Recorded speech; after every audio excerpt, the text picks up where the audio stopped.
Well, we are live here today. It is the Markcast live in Birmingham, Alabama, outside of Protective Stadium here for the USFL Kickoff. I have Andrew Murray with me from XFL News Hub. How are you? I'm fantastic, Reed. Thank you so much for having me here. This is fun. We're in the thick of things here. Not too many people here yet. We'll be curious to see kind of what the turnout is. Right? Are you expecting a big crowd tonight? Kind of. I feel like it's going to be maybe half full. It's sort of ominous with the weather going on and a couple other factors, but I would think it's going to be at least, my guess was 25,000. That was kind of the number that I had shooting for. I don't know. How about you? You know, it's weird. Birmingham has been very dead right now. We were out here last night. They have a weird compound here. They have some restaurants and bars outside the stadium. It's really nice. We had very severe weather last night that was not good. I think would startle people a little bit. Lots of rain, lots of thunder overnight. Seems to have cleared up today. We're outside. We weren't really sure about that, but that might be too much to scare some people off. Yeah, it might have, and it really depends on the weather reports and which ones you check, I guess. Because last night it said it was going to be thunder and lightning all day, and so far we've been okay. And I guess I wanted to preface before we start. This is a pro blob podcast. We had the USFL mascot announcements this week. What do you think of Blob? What do you think of the Philadelphia Stars Blob? I've gotten so many different comparisons with him. I've seen Grimace. I've seen Gritty, the Philadelphia Flyers guy, but like one of my friends said he was Gritty 0.5 is what he said. I haven't quite warmed up to him. Apparently he's supposed to be like one form of a star, like I can't remember a dwarf star or something of that nature. Like it's very, I heard that's like one scientific explanation. I don't see it though, personally. So I guess to set the stage here, Andrew's going to be with me for a little while. We're going to have Mike Mitchell zooming in here in a little bit. Mike Mitchell, I think we're going to talk a little XFL today. We have the coaching announcements. Are they trying to poo-poo on the USFL kickoff? I want to talk with Mike about that. We're going to have Dustin with Royal Retros. He was already around. He was handing out the rally towels. Dustin with Royal Retros had those coming out. Then we're going to have Roy S. Johnson from AL.com on. Roy's been our big insider here along the way, doing all the protective stadium agreements and everything with the city. Then Mark Perry, chief editor of XFL News Hub, CFL News Hub, USFL News Hub. Mark is going to be coming on. We have Ron Frederick coming on. Ron is a former USFL Birmingham wide receiver back in the 80s. And then Andrew's going to come back on. I want to do some calls at the end. So if you guys have calls, if you have comments, we're putting up comments on the stream, but if you have calls, we're going to do that near the end of the show because I really want to make this interactive today as well. What do you think about that? That sounds fantastic. I'm glad that you got so many people to come on, even virtually or in person. Yeah, excited. So we're here. We're at the Southern Kitchen and Bar here outside of Protective Stadium. Andrew, you wanted to give a little background about the city and about the stadium before we get going? Absolutely. So I was very curious as to why Birmingham was referred to as the Magic City. It's a very unusual title, at least for me, for someone who's not very versed in all of Southern culture and all of the cities and municipalities. And what I found out was, Reed, you're familiar with Birmingham being a producer of iron, right? The Steel City. So apparently the magic terminology comes from the fact that when they were starting their operations here, they discovered that there were three very key elements that they used for building iron and forging iron. So it was limestone and ore and one other element. I'm trying to off the top of my head, I can't quite remember what it is. I'm blanking here, but apparently they had the three core elements, or coal, that's what it was. So they had the three elements they needed in order to forge iron, which was very rare. To have all three of those resources readily available is a very rare thing. So that's why they call it the Magic City, because they have all the magic components. Yeah, it's very interesting. It's exciting. Well, this is good. We have a question here, Brandon, and if you guys have comments during the show as well, we'll pop up. Some of the rules, USFL, we could talk about this. Andrew was actually on the show with me about a month ago now when we broke down the USFL rulebook. They're borrowing a lot of rules from the XFL. They're borrowing a lot of rules from the AAF. We're going to see the double forward pass. We'll be able to go for 3 points on the the extra kick, or the extra point after the touchdown. Any other rules that you're excited to see today? I'm not sure if we'll see it today, but I really want to see if any team goes for the fourth down conversion, the fourth down instead of going for the onside kick option, because that was something that was in the AAF. So we haven't seen that rule in 3 years now, and only a couple times it was used, and it was in dire situations. I'm not sure if there's going to be a team that's like gun-ho for going for it after scoring in the middle of the second quarter, but I would be curious to see if we get that one. Also, the kickoff. I want to see how this kickoff goes because it's moved back. Let's see if how much action there is on the kickoffs, because obviously that is one of the biggest discussions we have in spring league is how kickoffs are enacted. Yeah, I like that. It's the AAF, it's the FCF, flip the field from Fan Control Football. Is the 4th and 12 right at your opinions on the trophy. They did release the replica, or not the replica, the actual USFL trophy here. We saw photos. I saw Ed Hartman, right? He's former Fox exec. What did you think of the trophy reveal, if I could speak? Well, it's no Stanley Cup. You can't exactly drink out of it, which I think is kind of the common complaint online. But it's fine. It looks like a knockoff Lombardi, basically. But it is what it is. I think it's a fine trophy. It's not a crystal ball or one of those strange trophies you find in college football, for instance. So it does its job, I think. Here behind us, we have a longtime listener, Van and Dorothy. Hey, Dorothy, how's the stream holding up? Looking good? They're looking good. I want to make sure we're doing good here. Richard, for real on this draft. Have they named the starting quarterback for the Generals? We were just pontificating about that before we came on. I think it's Luis Perez. I'm pretty certain it is. Just based on his pedigree, his experience, his ability to lead teams in different spring leagues. I've seen this guy in person. I saw him play for the Birmingham Iron in San Diego when he came and played there. He balled out. He was fantastic. He's performed well in the AAF, in the XFL, obviously in the spring league last year, led the Jousters to the championship game. I think his pedigree and his knowledge and his background with spring leagues is just, it speaks to itself. And I think he's the logical starter, I guess I would say. I sure hope so. I saw him. They were doing the giveaways here the other day, I guess Friday before. I saw he was out meeting people. Ben Holmes was the drafted starting quarterback for the Generals. He broke his foot, I believe, the first week of training camp. So he's down. They sign Luis Perez. They bring him in. Good. Former XFL guy, like you said, spring league, someone that knows a system like this is able to come in kind of right away. Yeah, he's very steady. And, the thing I see him as is more of like, say, a Jimmy Garoppolo or a Baker Mayfield. Like, he's not going to wow you physically. He doesn't have exceptional tools. I don't believe he pushes the ball down the field that much from all the games that I've seen him play, but he's very steady. He does not make a lot of mistakes. He's very well in control. He keeps the team calm. He really steadied the New York Guardians when he came in, when they were going through a bit of turmoil. He won back-to-back games with them, and he really started to kind of steady them before everything shut down in the league. So I think he is somebody that you absolutely look for as far as leadership and intangibles, for sure. Yeah, I'm excited. So we have the Generals playing today against the Birmingham Stallions. We have the 3 other games tomorrow. Alex Magoo, starting quarterback for the Birmingham Stallions. A big spotlight here for both of these quarterbacks. I mean, especially, Luis, XFL was on Fox, right, on, ESPN and stuff. Huge spotlight for a lot of these guys. What do you think about Alex Magoo? I like him. I've seen some of his tape from Florida International. I didn't really see him much when he was in college, but again, he seems to have kind of a similar intangibles as Perez does. He doesn't have a huge arm. There's nothing about him that sort of wows you, but I think he's very steady. He does have a little more mobility, which might be a factor in this offense for the Birmingham Stallions. And I mean, look, he has an opportunity to be a hometown figure. I mean, he is going to be the face of the Birmingham franchise, the marquee franchise here in the league. So for him, I mean, this is a huge opportunity to not only get national notoriety, but also local notoriety as well, being somebody that this city can sort of lean into as far as a person that they connect with and an athlete that they can sort of revel over. Good job. You're doing good. This is fun. You having fun? I'm having a blast, dude. I love this. James said, well, we have a pregame show tonight. So they're airing the first episode of the United by Football. That's the Hard Knocks USFL. That is supposedly the kickoff here is 6:30 local time, 7:30 Eastern. They're playing that at 6:30 Eastern, 5:30 Central. We are going to lead you in here till at least 4:30 Central time. We're going to do, like I said, some calls and stuff at the end. We have a lot of guests coming up. So I don't know if they're doing the traditional pregame show like like you would say, but that United by Football, I know that they want to have a lot of eyes behind that. That's the NFL crew that films that's been working with the USFL.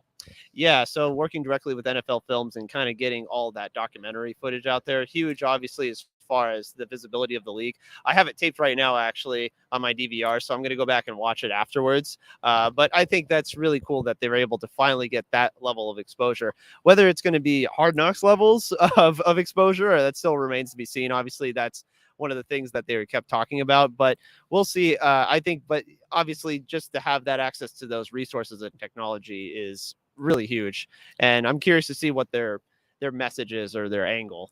Well, it leaves a lot of questions because, we've been promised we're you get XFL fans, you get USFL fans, you get a lot of these spring league, and there was a lot of, poo-pooing on the USFL. We're in a hub city, right?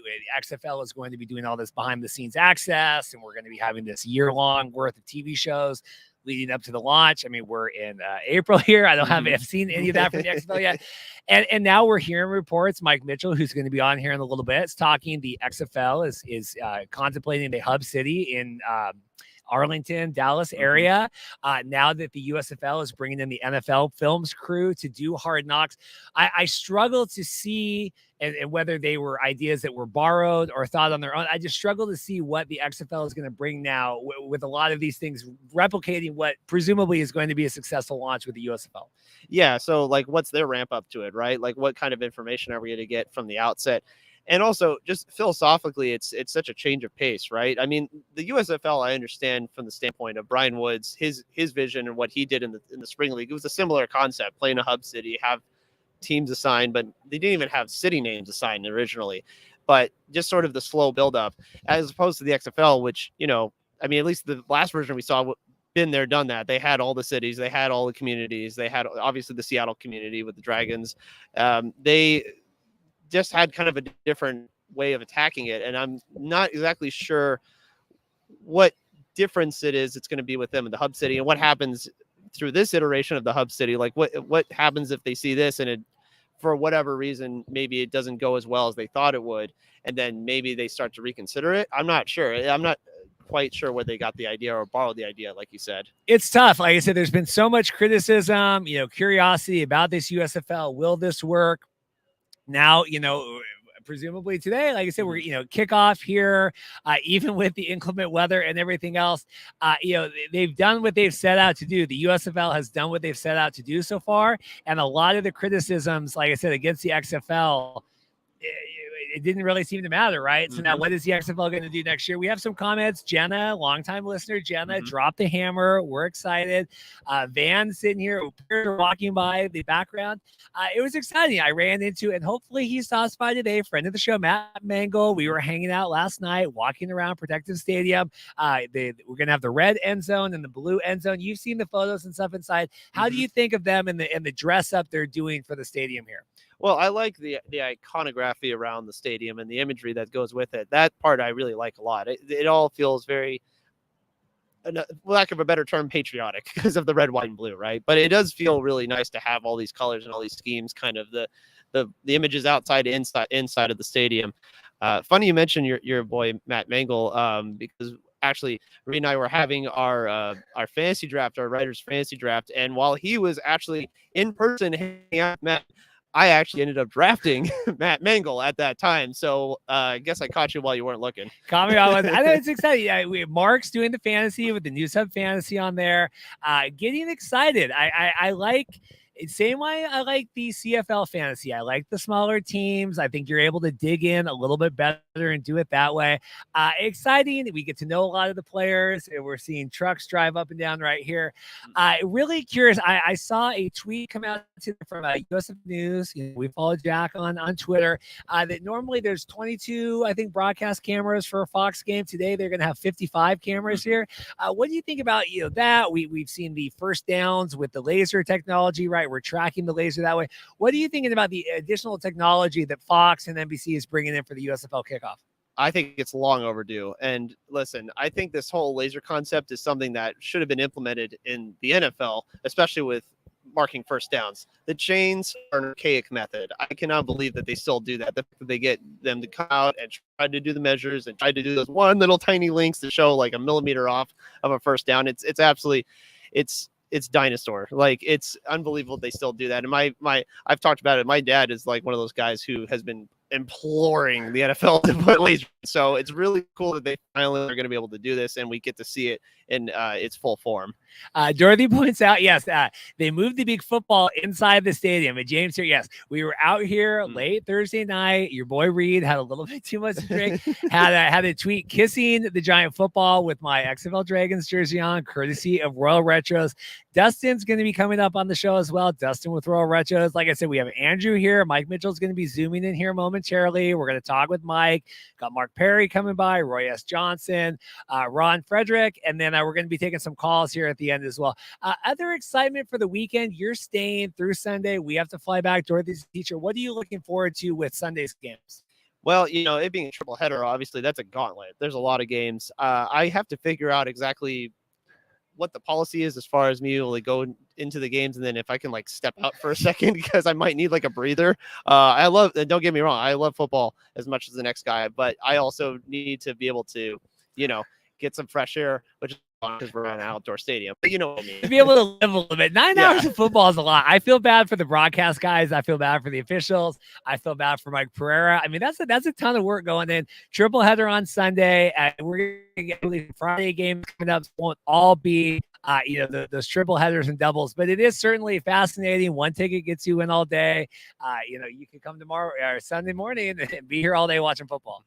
Yeah, and it'll be interesting to see what the crowd is, because obviously it is also Easter Sunday, so there may be some obligations for people around here. Obviously, churchgoers, family gatherings. It might kind of alter the schedule as far as what the availability is for a lot of people. So that part I'm also curious, like how many people A, show up, B, stay through the entire time, and which games maybe they sort of cherry pick, which ones they think are more important. That part I'm also curious about, because obviously those teams have no such affiliation with the city whatsoever, as opposed to tonight's game. Yeah, I had a note here. So, obviously the game today, 6 p.m. Central, 7:30, that's going to be the big Fox NBC simulcast.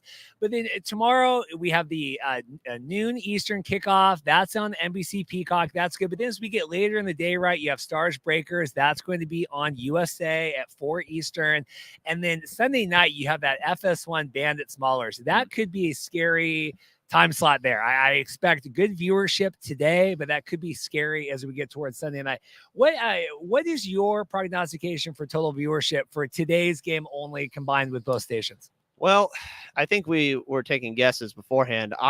Initially I said 2.6 million, but it might be a little higher than that. And when I start to think about the simulcasting part of it with NBC and Fox, and as you mentioned earlier about them having over twice as many more cameras than they usually do in the stadium. I mean, there's just so much more exposure that way. It might be more towards 3 million, but again, we're more used to just basing off the numbers that we saw in the XFL, for example, right? Those sort of hardline numbers. And so I would say at least 2.5 million. That would be my guess for today. Yeah, too. I think I said 2.3.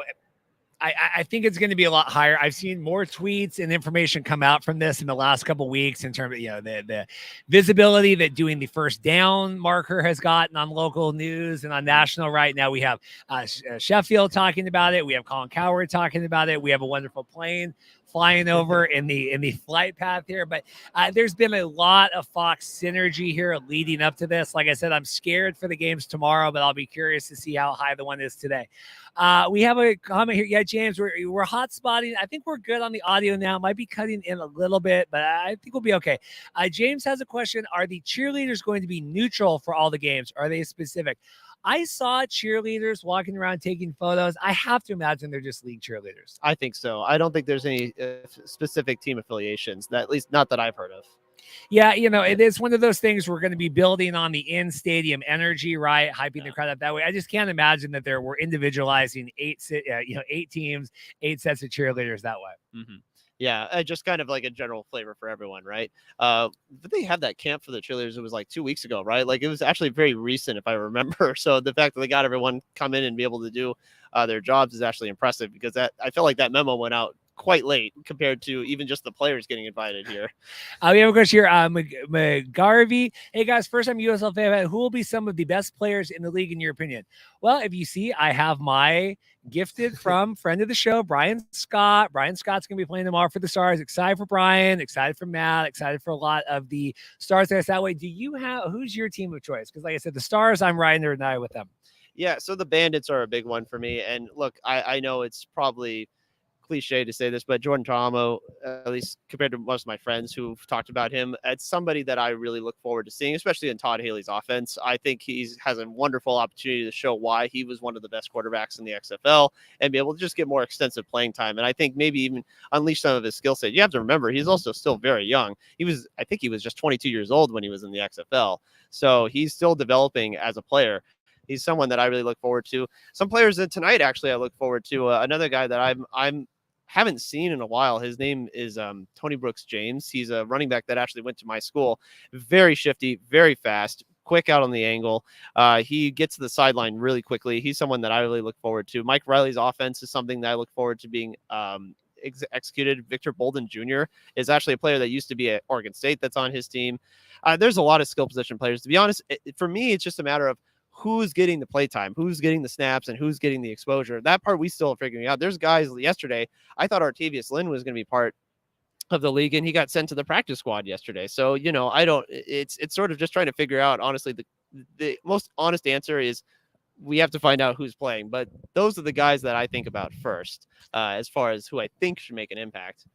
Yeah, it'll be exciting to see Ta'amu get his spotlight. He was someone that really excelled in the XFL, right? Has kind of been back and forth with a lot of the practice squads and things in the NFL, right? He was with the Lions. He's been with the Chiefs. Good to see him get the spotlight. I do think you're talking about the players being, brought on and off.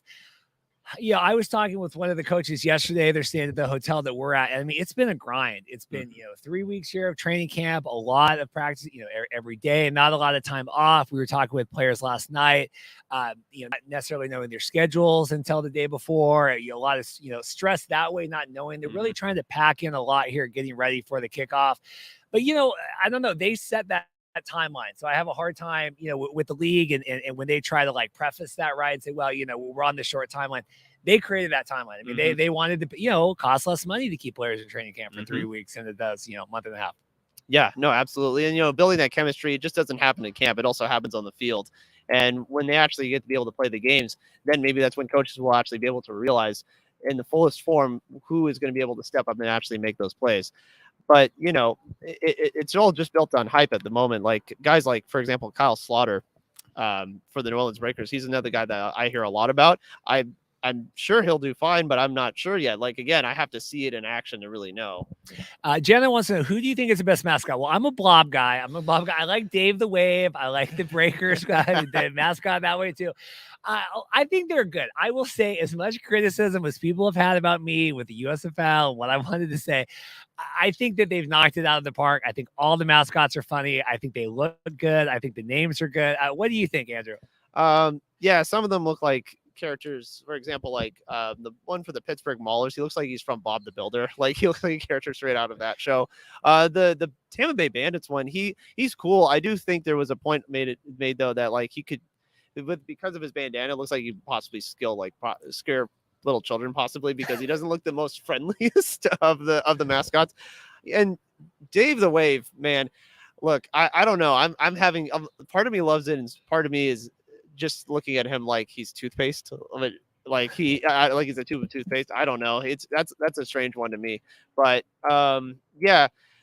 Look, I appreciate you and your ability to stick with the blob, because I'm not sure how many other people are in your corner on that one. I tweeted out last night. If my tweet gets 1,000 retweets, I'll get a blob tattoo. I stand by that. It's on the Markcast Twitter. I will get a blob. Van's looking at me, shaking his head. But I will get a blob tattoo if they do that. We're getting negatives over here. Yeah, we're getting negatives from that.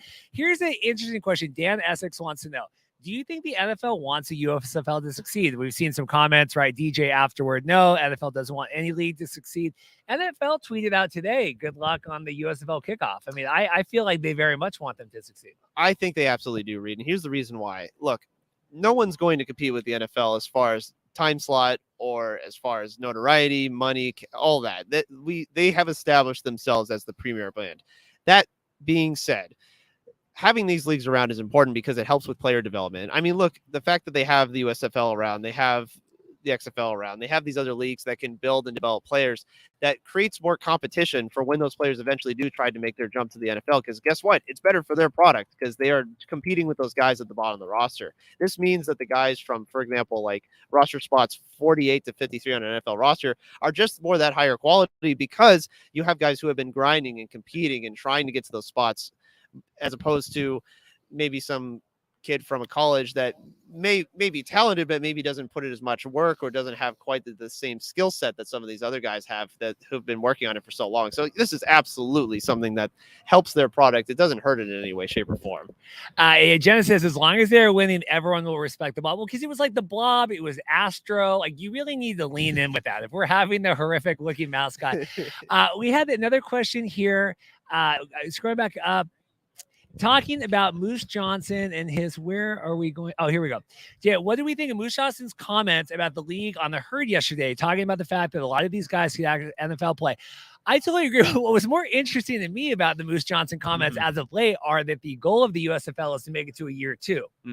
That is something that has come up recently that was not there in the league messaging starting out, right? It was Fox is guaranteed 3 years. We have $50 million a year. Now Moose is coming out and saying that the league goal is to make it to year 2. What do you make on that, Andrew? Yeah, it's a bit of a step back, isn't it? Yeah, I look, if he's being realistic, props to him, but that's also something that is definitely counteractive to what you mentioned. They said they seemed pretty certain that they were going to get through 3 years of this, which I believe is kind of like the benchmark now for spring leagues now, saying like, well, we'll get through 3 years of this and then see what happens. Well, we haven't had a league get it past year 1 as of late. So the fact that Moose is already kind of making those comments is a tad bit concerning, but also he might just be logistically looking at it and realizing that there's just a lot of work that goes into this. And there's a lot of work to start up a league. Even in a hub city like this, you still have to think about all the logistics that go into it. So I do think that's interesting that he mentioned that. But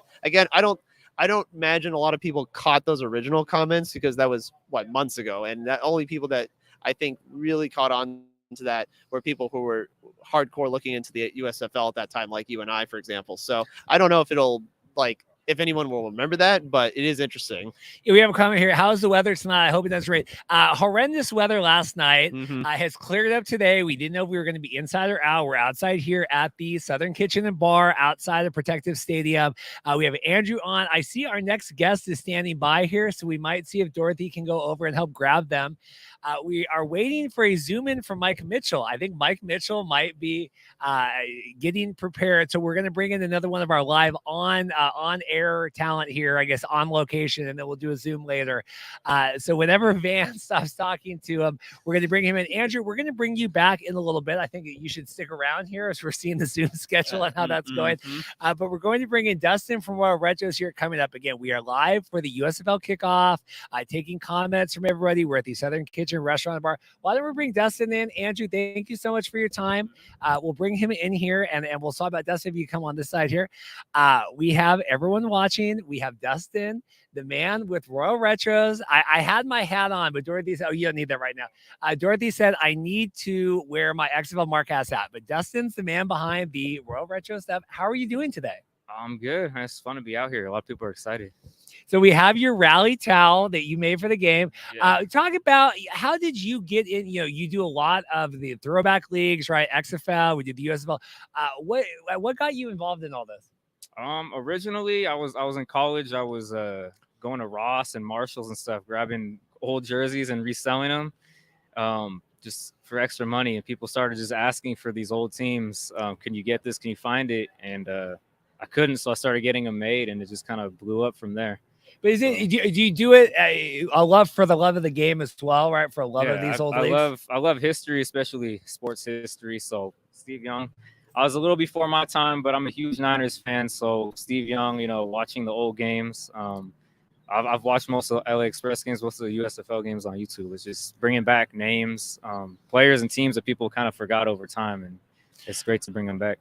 So what do you make of the atmosphere here, right? I mean, we're seeing cars kind of fill in slowly, not a lot of foot traffic here. What are you making of this? I mean, there's been a lot of question marks surrounding the hub city, right? And the idea of doing it this way.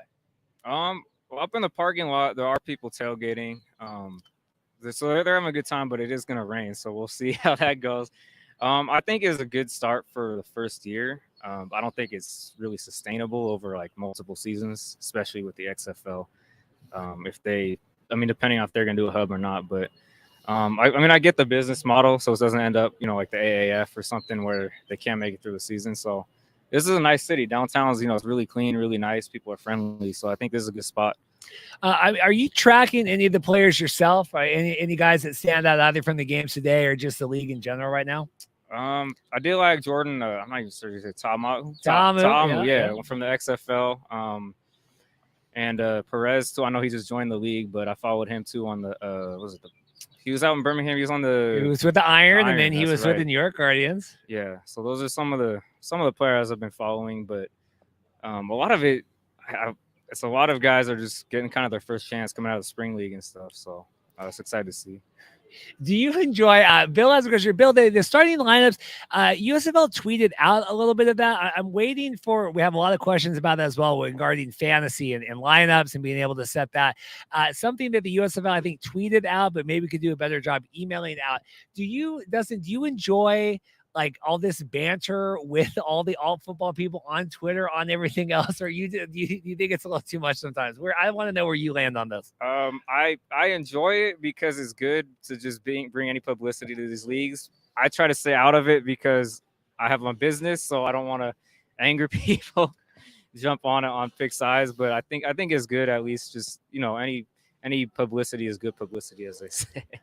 Wayne has a comment. The expected attendance. So we at the Southern Kitchen here, where we're going live across from Protective, they had on their calendar 10,000 estimated. Plus, I would imagine the kids, right? You get $10 ticket, and then you're able to bring in the kids.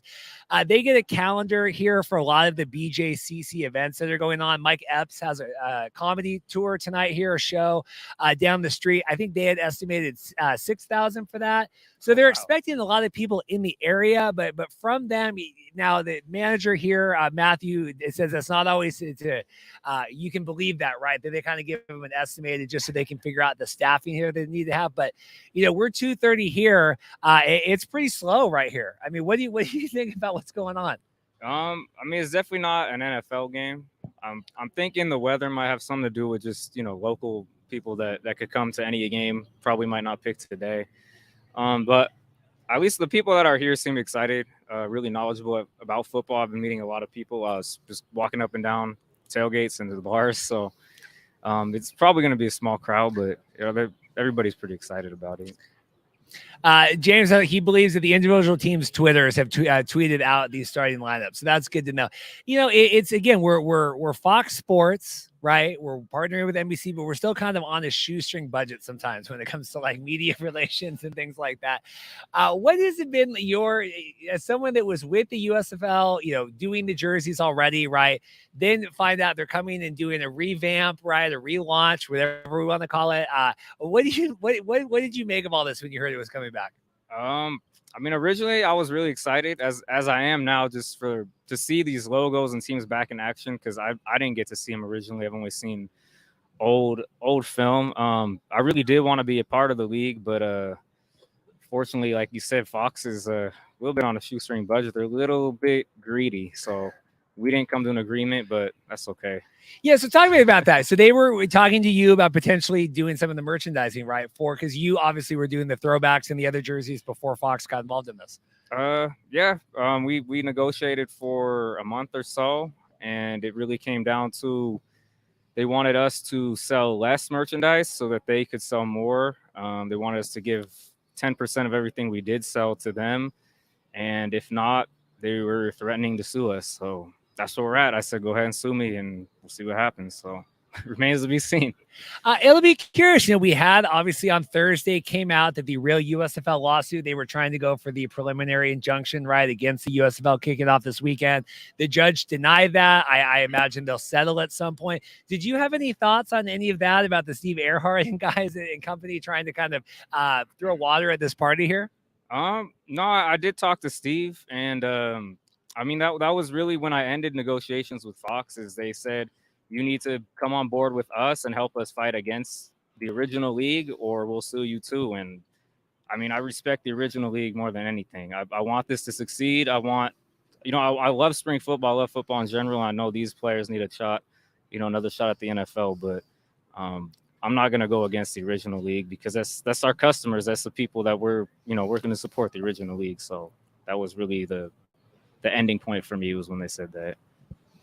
You're staying through the weekend, taking part in the games tomorrow. What are you making of the matchups? Obviously, we have the big story, right? The Stallions versus the Generals tonight, even though it's not the original Stallions and Generals. What are you making of the triple header tomorrow, having 3 games on Sunday? I would have preferred 2 today, 2 tomorrow, especially with tomorrow being Easter. But I do love football, and it's not too often you get to go to a football game in April. So I will probably be at all of them. I might not stay through every single game, but I'll definitely be here all weekend. It's exciting. Partying and hanging out. Yeah. Any other thoughts before we let you go? I appreciate you coming by. Anything else you want people to know? If you want to see the original league, go to royalretros.com. Anything, custom made or the original leagues. We got World Football League, Negro Leagues, ABA, basketball, hockey. So that's what we do. Bring back old leagues. Any requests, feel free to send them out. We'll bring back other teams if you're missing them. And Dustin's part of our giveaway, trying to hit 2,000 subscribers. You can, I've basically just emailed you in a photo of the Dragons jersey, the alt away jersey. Next thing I know, it shows up in the mail. So that's part of our giveaway too, with all that stuff coming up. If you like and subscribe, we're trying to get to 2,000 here. I'd like to do it today. I don't know if that's possible, but we'd like that as well. So Dustin, I appreciate you stopping by, and good luck handing everything out and taking part in the games. Appreciate it. And if you got time later, I got all kinds of merchandise in the car if you need some USFL stuff. We'll do it. We'll hook it up. Thanks, man. I appreciate it. So I'm messaging with Mike Mitchell right now. We're getting him to zoom in, and so we're gonna have Andrew pop back in for a minute. We're gonna be answering some questions here, and I see Mike is messaging me. Mike wants me to email him the link. And we go. Mark Perry is helping out. Mark Perry for the win. Andrew's going to pop back on here. We're going to get Mike on. We're going to talk a little USFL and XFL. Any excitement going on here while you were off camera? What else is going on? Sort of just trying to take inventory of who's coming to the stadium. Obviously, we have a bit of a view behind us. There are some people starting to show up and kind of mill around and starting to maybe look into the inner gates. So I'm just trying to gauge like what the atmosphere is going to be like. So it's still a little quiet at the moment. A little quiet. Mike's hopping on. Mike's messaging. He's getting on the thing. Yeah, Gregory, Dustin works hard. Mm-hmm. Does a lot of the throwback stuff. It's been a lot of back and forth here with a lot of this stuff. I appreciate Dustin coming by, spending time with us. The teams, looking at the starting lineups, we had some questions about that. I see that the league has been tweeting them out. Maybe you could pull those up here while we vamp a little bit. Absolutely. Yeah, Mike, we're getting Mike on. I appreciate, James, the trademarks, USFL, we're moving to that. We're getting in. I think everybody is very happy that we can move on and focus on football here. Yeah, just trying to get some sort of semblance of what's going on in the league, what's going on with the trademarks, the lawsuit, all of that. I just wrote an article on USFLnewshub.com actually about this, about basically how they had the ruling a couple days ago with being allowed to use the trademarks and the logos. And as far as like, there won't be any injunction. There was supposed to be a preliminary injunction, I think, on Monday. And they decided to rule on it early on. So that doesn't have that kind of hanging over the heads of everybody this weekend. I think that's good. I had a note here as well to talk about that. I mean, I don't want to focus too much on the negativity today, but I am glad. I think that the league needs this fresh start moving in. I'm glad that the judge, we have Michael Cohen on. I think he's going to join us again next week to kind of do a final recap of everything involved with that. But I'm glad that we were able to kind of move on. The judge, uncharacteristically, I think Michael had said normally it takes time to kind of process all this stuff, moved on from that. And, we're marching forward with this today. Weather is still holding up. We're seeing some more people arrive. The parking lots are full. I just don't know. I imagine more people be on the sidewalk here walking by. Yeah, I would say I kind of imagine that too. Although I'll be honest, like just getting to this venue was a bit of a trek for me because there is a bit of construction going on in certain different parts of the city. So the walking areas are not the most available, I guess is what I would say. Like there's not a lot of sidewalks that you can access in terms of getting into this specific spot. So that might be also kind of a bit of a hurdle for some people as well. Yeah, I appreciate Philip Ramirez, longtime listener. Philip stopping in. It's his wife's birthday weekend, so time is limited. Well, I hope you are able to treat her to some USFL games this weekend. That's exciting. Philip, longtime listener. He owns the treasured XFL Markcast crooked logo hat that came in when we were trying to get our merch back in the day that way. If you guys have any questions for Andrew, I know we're getting Mike going. We have Roy S. Johnson is going to be stopping by here in a little bit. We also have Mark Perry coming on. Ron Frederick, former USFL Birmingham Stallions player, is going to come on as well. So lots more excitement today. James, here's a good question. James has a good comment. I honestly don't understand why anybody wouldn't want these new leagues to succeed. I don't care. The more about players getting exposure, the teams or whatever for it, I'm just happy for the guys. Totally agree. James speaks for us. We're a pro blog podcast now, but we're a pro USFL XFL. Thoughts on that? And then we're going to bring in Mike Mitchell.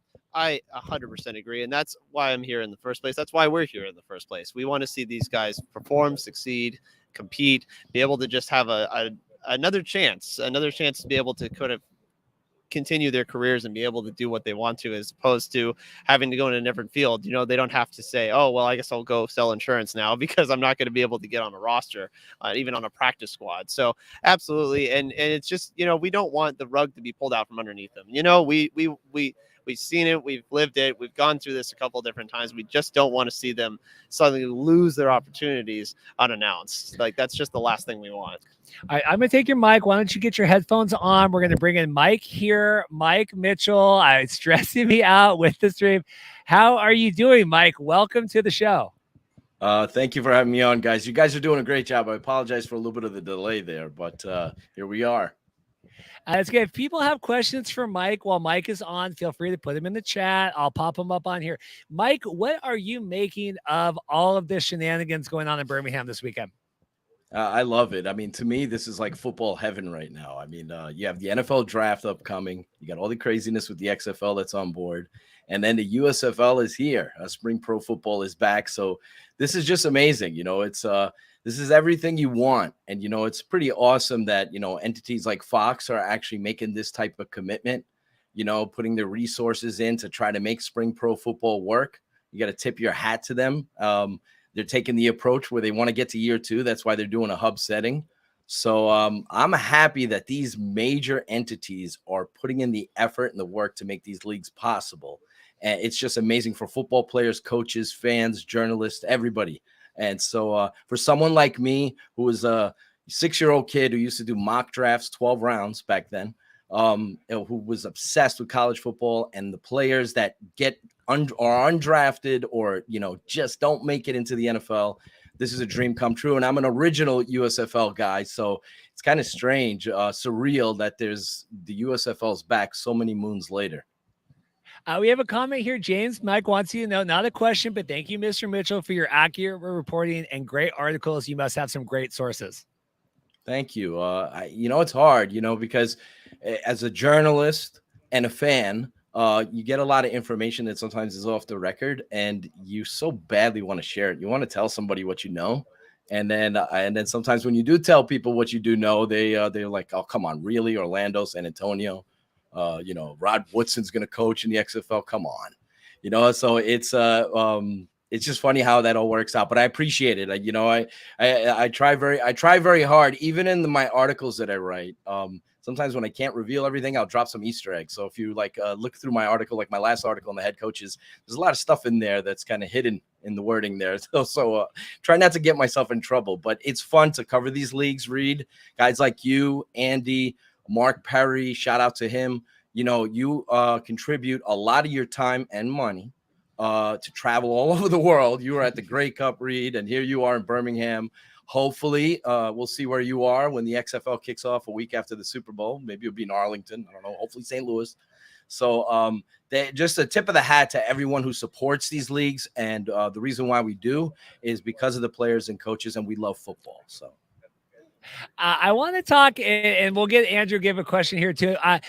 Seeing your boy Luis Perez, right? You as a former, New York Guardian, right? Played with the Fleet. What do you make of him and all this craziness with the USFL? Well, he played with Birmingham, so it's kind of interesting that he's in Birmingham today. It's awesome to see players like him getting a second and third and fourth life. Luis Perez is the king of these leagues. So I think Pat, one of our guys there at XFL News Hub, put out a tweet, very good one, where he listed all the spring league leaders in touchdowns. And Perez is on that list, obviously, and he's got a chance. We'll see what happens with the Generals. It's going to be fascinating today because my indications covering the team for the longest time is that there's going to be a rotation system at quarterback, regardless if Perez starts or not. And at DeAndre Johnson, because he has 4.3 speed, the former last chance U guy, former backup for Jameis Winston way back when at FSU, he's going to be a part of the offense no matter what. So on a weekly basis, and you're going to see him on the field. And, with the 2-point conversions, 3-point conversions in the red zone, you want a guy like that out there. I'm certainly, to get back to Luis, I'm rooting for him because, he's a great guy and he deserves this opportunity. And he wasn't perfect in the AAF, but I really thought, and I know a lot of people take shots at him, I really thought he progressed in the XFL with the New York Guardians, and he was putting them into playoff contention, was playing well, his best football. And that's the thing with these young quarterbacks. I never write off young quarterbacks because it's the one position where you can get better with age, unlike other positions in pro football where age takes its toll, injuries takes its toll. Quarterback, the game starts to slow down for you. So a lot of these young guys, the more reps they get, the more opportunities they get, the better they get. So Luis is getting another shot here. We'll see how Riley uses him. Perez has only had 2 weeks to get ready. That's not easy to trying to link up with your new teammates and all that. So it's going to be fun to watch him play. I'm going to pop up with this question. We'll let Andrew ask this for you. Yeah, so it looks like we got a question from Ken. It looks like Ken. It says, Mike, are you hearing anything about potential owners of the USFL franchise? And is it still the idea that USFL teams won't leave Birmingham for home markets without ownership? Excellent question, Ken. I have heard things. The big thing I've heard is the markets that they've chosen were chosen specifically with owners in mind. So they have owners set up potentially in New Orleans and obviously Birmingham, where you guys are at now, and New Jersey and all that. So there's a method to the madness, and they'll stay. They being Fox, the USFL will stay in Birmingham as long as it takes until they can sell off each franchise to individual ownership. So if we get to the point now, I'm hoping that the product is great and the Stallions team is owned by an owner there locally. But if we might get to the point here where maybe there are 5 teams playing a hub next year and only 3 have been sold off, or maybe 4, that kind of deal. So we'll see how it goes. Maybe in one shot. This is kind of like an infomercial. This league's an infomercial for prospective owners, for people to buy into the league. So this season, that's what it's really setting up to be. So I have heard some names. I think there was one out there in the ether, Alex Rodriguez, for a while. I don't know how true that is, but there are other names out there. And like I said, Eric Shanks, the people at Fox, they're very smart. They know what they're doing. The reason why they're doing this is because they saw the viability of the XFL because they worked with the XFL. They love the ratings, love the product. Fox thought, let's cut out the middleman and let's run our own professional football league. And here we are. And they're trying to take the aspect of where they don't drown and die immediately. So what they're doing is they're running a hub setting, and fingers crossed, I think this is a 3-year window for them. I think they'll, I'm not sure. I believe the agreement is for 3 years in Birmingham. Don't quote me on that, but I believe so. But I think this is, from everything I've heard, this is a 3-year plan for them. And so when they get to next season, because let's face it, a hub is great. Thank goodness we're having pro football. Thank God fans can come to the games. But to have a true, genuine, fully fledged pro football league, you need to have teams in their markets with their fans. It's hard for somebody in Philadelphia to go, yay, the Stars are getting it on in Birmingham. It's just kind of the way it goes. That's just it. That's it. Mike, I got a question from Dan here. I'm going to throw it up. Do you think they went with the USFL League and team names rather than come up with a completely new slate? Why do you think that? Do the old teams really have that much traction? Obviously, we were talking with Dustin. We were just going back, the real USFL lawsuit. They were denied the injunction on Thursday leading into this, right? Cleans the slate that way. But what do you make of this? Why not just start the Fox Football League? It's a fascinating question. It's like initially when they went with the USFL brand, you're thinking that's very smart because there's built-in history there. But Fox hasn't really embraced the past of the USFL. I mean, they're calling this an inaugural season. The inaugural season for the USFL was in 1983. So that's just kind of the story. This really is a new league. the names are great, the logos are great, the history is there. It's a shame that they couldn't, form some type, or maybe it'll happen, form some type of partnership with a lot of the old USFL people, because what you want to do is embrace the history of these teams and all the great players that played in the initial USFL. And when you look at it, the USFL back in the 80s in the spring, they kind of set the template and the example for all these leagues that have followed. The reason why there is XFLs and United Football Leagues and NFL Europe, even World League of American Football, all these leagues that have come since. The reason why is because they saw the viability of what the USFL was in the spring many moons ago, and they're trying it. So it's kind of interesting that the USFL is back to kind of reclaim their throne, so to speak, in the spring, except for the fact that it's not embracing the USFL of the 80s. You wonder why that is, and we've kind of seen a little bit of that play out in the courts there. But it is kind of strange to not embrace it. They could have gone in a different direction and named their own teams. I'd love hearing the Generals back and the Stallions and the Breakers and all that. It's fun. I think it's cool that they're back. I just wish they could have embraced it more. I think they could have. I know there are a lot of people that are watching the game tonight that weren't alive when the USFL was around initially, but I think you could have tapped into that crowd that loved those teams. You look at pro football in Jacksonville and markets like that, those became a thing because of the USFL. So people remember the Jacksonville Bulls and all those franchises that were very successful. Tampa Bay Bandits. There was a time where the Bandits were more popular than the Buccaneers. The Buccaneers were the laughingstock of all pro sports, and the Bandits were a sexy, cool, fun team. And the Tampa market embraced them like crazy. So it's interesting how the nostalgia is kind of linking up, but not quite the way it should have. Andrew, you got a question for Mike, and then I'll tee one up here from the comments. Well, yeah. So, I mean, there's a whole bunch of questions, but the one that I to kind of piggyback off what you were just talking about, the cities, I find it interesting that there wasn't, I guess for the time being, there wasn't like a franchise in a non-NFL city. I mean, the Jacksonville Bulls were sort of a conduit to having the Jaguars be a franchise and started in 1995 because the NFL saw the potential with that.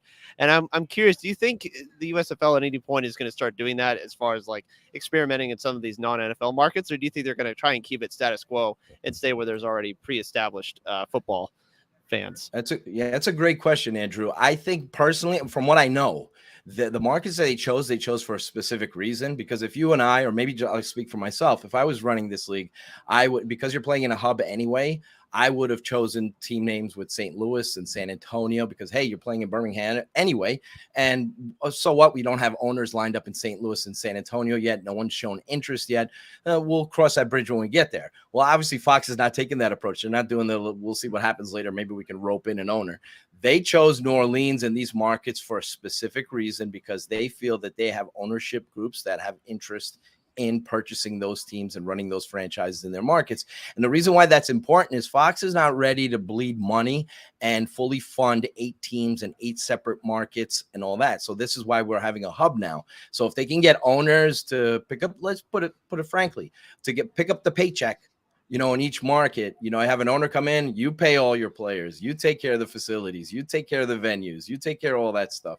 We'll just be the boss of the league. So, and charge franchise fees and all that. So, yes, it would have been great if they had chosen more markets that are in hot spots that, have kind of been ignored and that have shown their viability in previous spring leagues like St. Louis and San Antonio. But they chose the markets that they chose because they have specific ownership groups that they feel are interested in purchasing those teams. They think they're going to sell New Orleans to a New Orleans bidder, Louisiana bidder, et cetera, et cetera, et cetera. So it's fascinating, but they're, like I said, method to their madness. Mike, I want a short answer for this one because I have a more exciting question for you afterward. Nice. James wants to know, you're supposed to be fair and balanced, but you have to be honest. Who is your team for this league? My allegiance is to the New Jersey Generals. That's my team growing up. The New York, full disclosure, the New York Jets and the New Jersey Generals are my 2 favorite pro football teams when I was growing up. I'm sorry. Herschel Walker. I know. It's just the way it goes. I still love my Jets no matter what. But Herschel Walker is one of my favorite players of all times, as is Doug Flutie. When I was a kid, I used to emulate Herschel Walker because he was famous for his dives over the defensive line scoring in the red zone. So I used to simulate that when I was a kid on my bed. So I loved Herschel Walker. He's one of the greatest football players I've ever seen. This season's that he had Madre London type seasons in the USFL. If you go back and look at his stats early on, they're like he broke the record over, I think it was 2,800 yards of offense in one season. I think that was 1985 when he was the league MVP. So I know you wanted a quick answer on that, but the Generals are my team. You know, they have been since I was a kid, and I'm happy to see them back. All right, I got a spicy question for you. I mean, I know we're USFL, everything today. We're talking the XFL coaching announcements this week, right? They announced their head coaches. You predicted, I believe, 7 of 8 of them, right? When you had your articles here, we call you Mike Stradamus. Anyone that has any doubts, right? I mean, I'm serious, right? You know, you have the reports. Sure. People always have questions. XFL, it felt rushed. We had the coaches in their homes filming things from their cell phones, right? Anthony Becht, I'm very excited to be a part of the league, whatever. I mean, did that feel rushed to you? Did it feel like the XFL is trying to kind of like take a little steam off the USFL right now? You know, I don't know about the latter part, take steam off the USFL. I mean, that's possible. I don't know that for sure, but I do have a few. I do know that they kind of jumped ahead of schedule in terms of naming their coaches, because, you know, obviously they didn't release the teams they will be coaching. I think because of the leaks, you know, already 2 of the coaches have been leaked out, and then the rest were leaked out by some crazy guy who writes for XFL News Hub. So I think they wanted to get out in front of it, and they wanted to, you know, make sure that they took, and it was a nice way they presented it and all that. And an ideal world, you'd have press conferences and all that, but maybe that's still to come in terms of the individual markets and all that. We'll see what happens, whether or not the league will play with a hub or not. I have a feeling that maybe the league is considering moving away from that, and that could be as a result of some of the backlash recently, because a lot of people don't want to see the XFL in the hub. Yeah, I will say, and they were on Get Up, right? I know Andrew was watching. We were all watching the Get Up, the announcement. It felt, you know, we announced the coaches, and then we're still talking about why Danny and The Rock bought the league. Like I tweeted, I'm so tired of hearing about why they bought the league and what they want the league to be, and not what the league is going to be. Right. That's tough. You know, I know that they just did a rebrand too. You know, we have a lot of the 2020 XFL fans that maybe didn't feel like a rebrand was needed, but they want to put their own spin on things. This is new ownership. They want to do things their own way. I know they have figures from the 2020 league. You know, one little scoop tidbit, I may have written this in my last article. Maybe I didn't. I don't know. But I know for a fact the XFL's had logistics meetings in Arlington with the Rangers and the Rev Entertainment so regularly. So that's not to say that the hub is going to be specifically in Arlington, but they have had contact with U of H and in Dallas there. So those are big things. So, but hopefully there isn't a hub. I agree with you, Reed, your original sentiment. You know, we want more at this point. And so I understand they're trying to push the mantra and they're trying to do all that. And so, you know, their next big announcements are going to be the most important. The group of coaches they have are very impressive. I like the variety.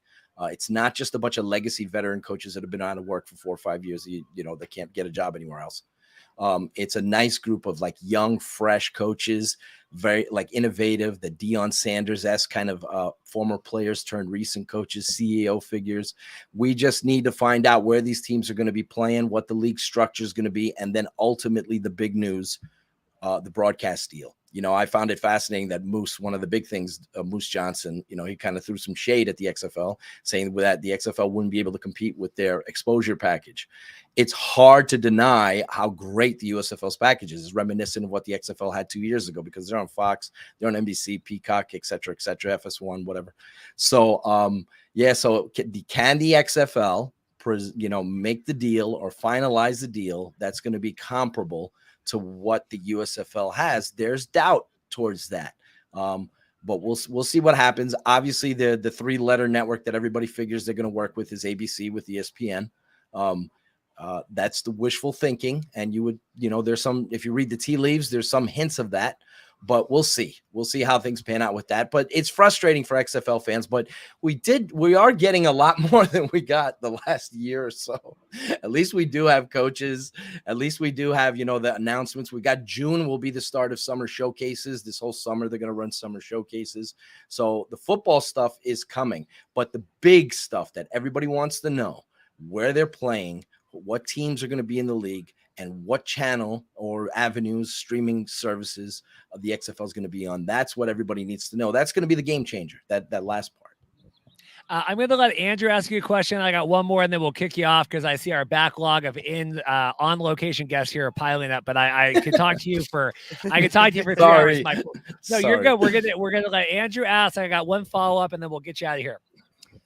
Well, I'm just going to cut straight to it since we have your team playing tonight. How do you feel about tonight's match between the Generals and the Stallions? Is there anything you're looking forward to in tonight's matchup? I'm picking the Stallions to win tonight's matchup. It looks like you guys have been saved from potential rain, although we'll see. They're saying 70% chance of scattered rain showers during the game. That could affect the game itself. The reason why I'm picking the Stallions, besides them playing a genuine home game tonight, I mean, this is probably the toughest game to win for the Generals all season because every other game's a neutral site game.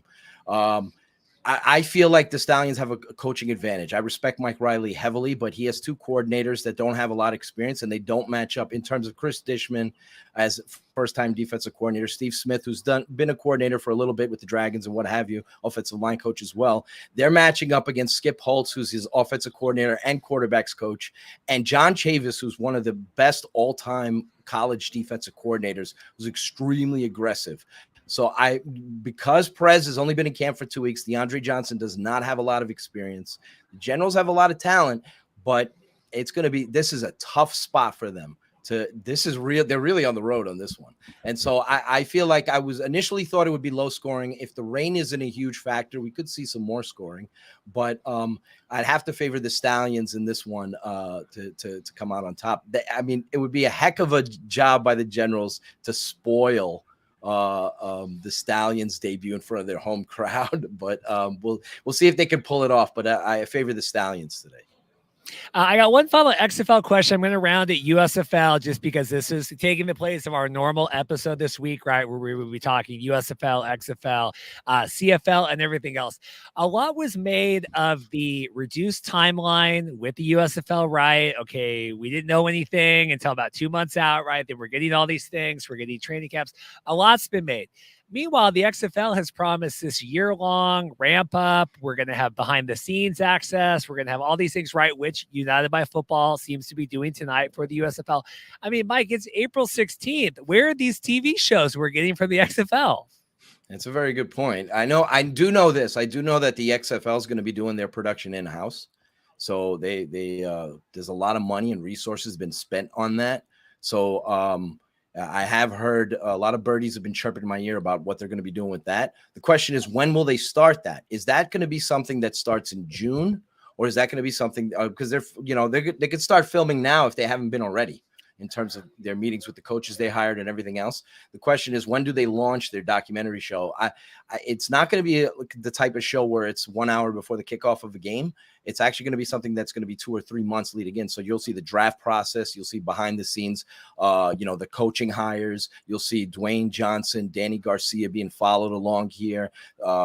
Negotiations with markets, the showcases, everything else, the scouts. I don't know how much they filmed with the scouts. I don't know how much they can film the NFL Combine and everything else, but the XFL's football ops teams have been very busy. So it's just a question with that of when they start it. But I do know they're doing in-house production. They have their own production team. They're going to do in-house stuff. And they got, one of the most successful producers who's leading the broadcast, who's the executive vice president for the XFL in that department. And that's Jay Rothman. So from Monday Night Football fame and all that. So ESPN fame and all that. So that's a pretty big thing. I think we'll get that eventually. I think it's going to be more of a lead up 2, 3 months, 4 months in rather than, an hour before a game starts or what have you, that kind of thing. I think it's going to be more extensive.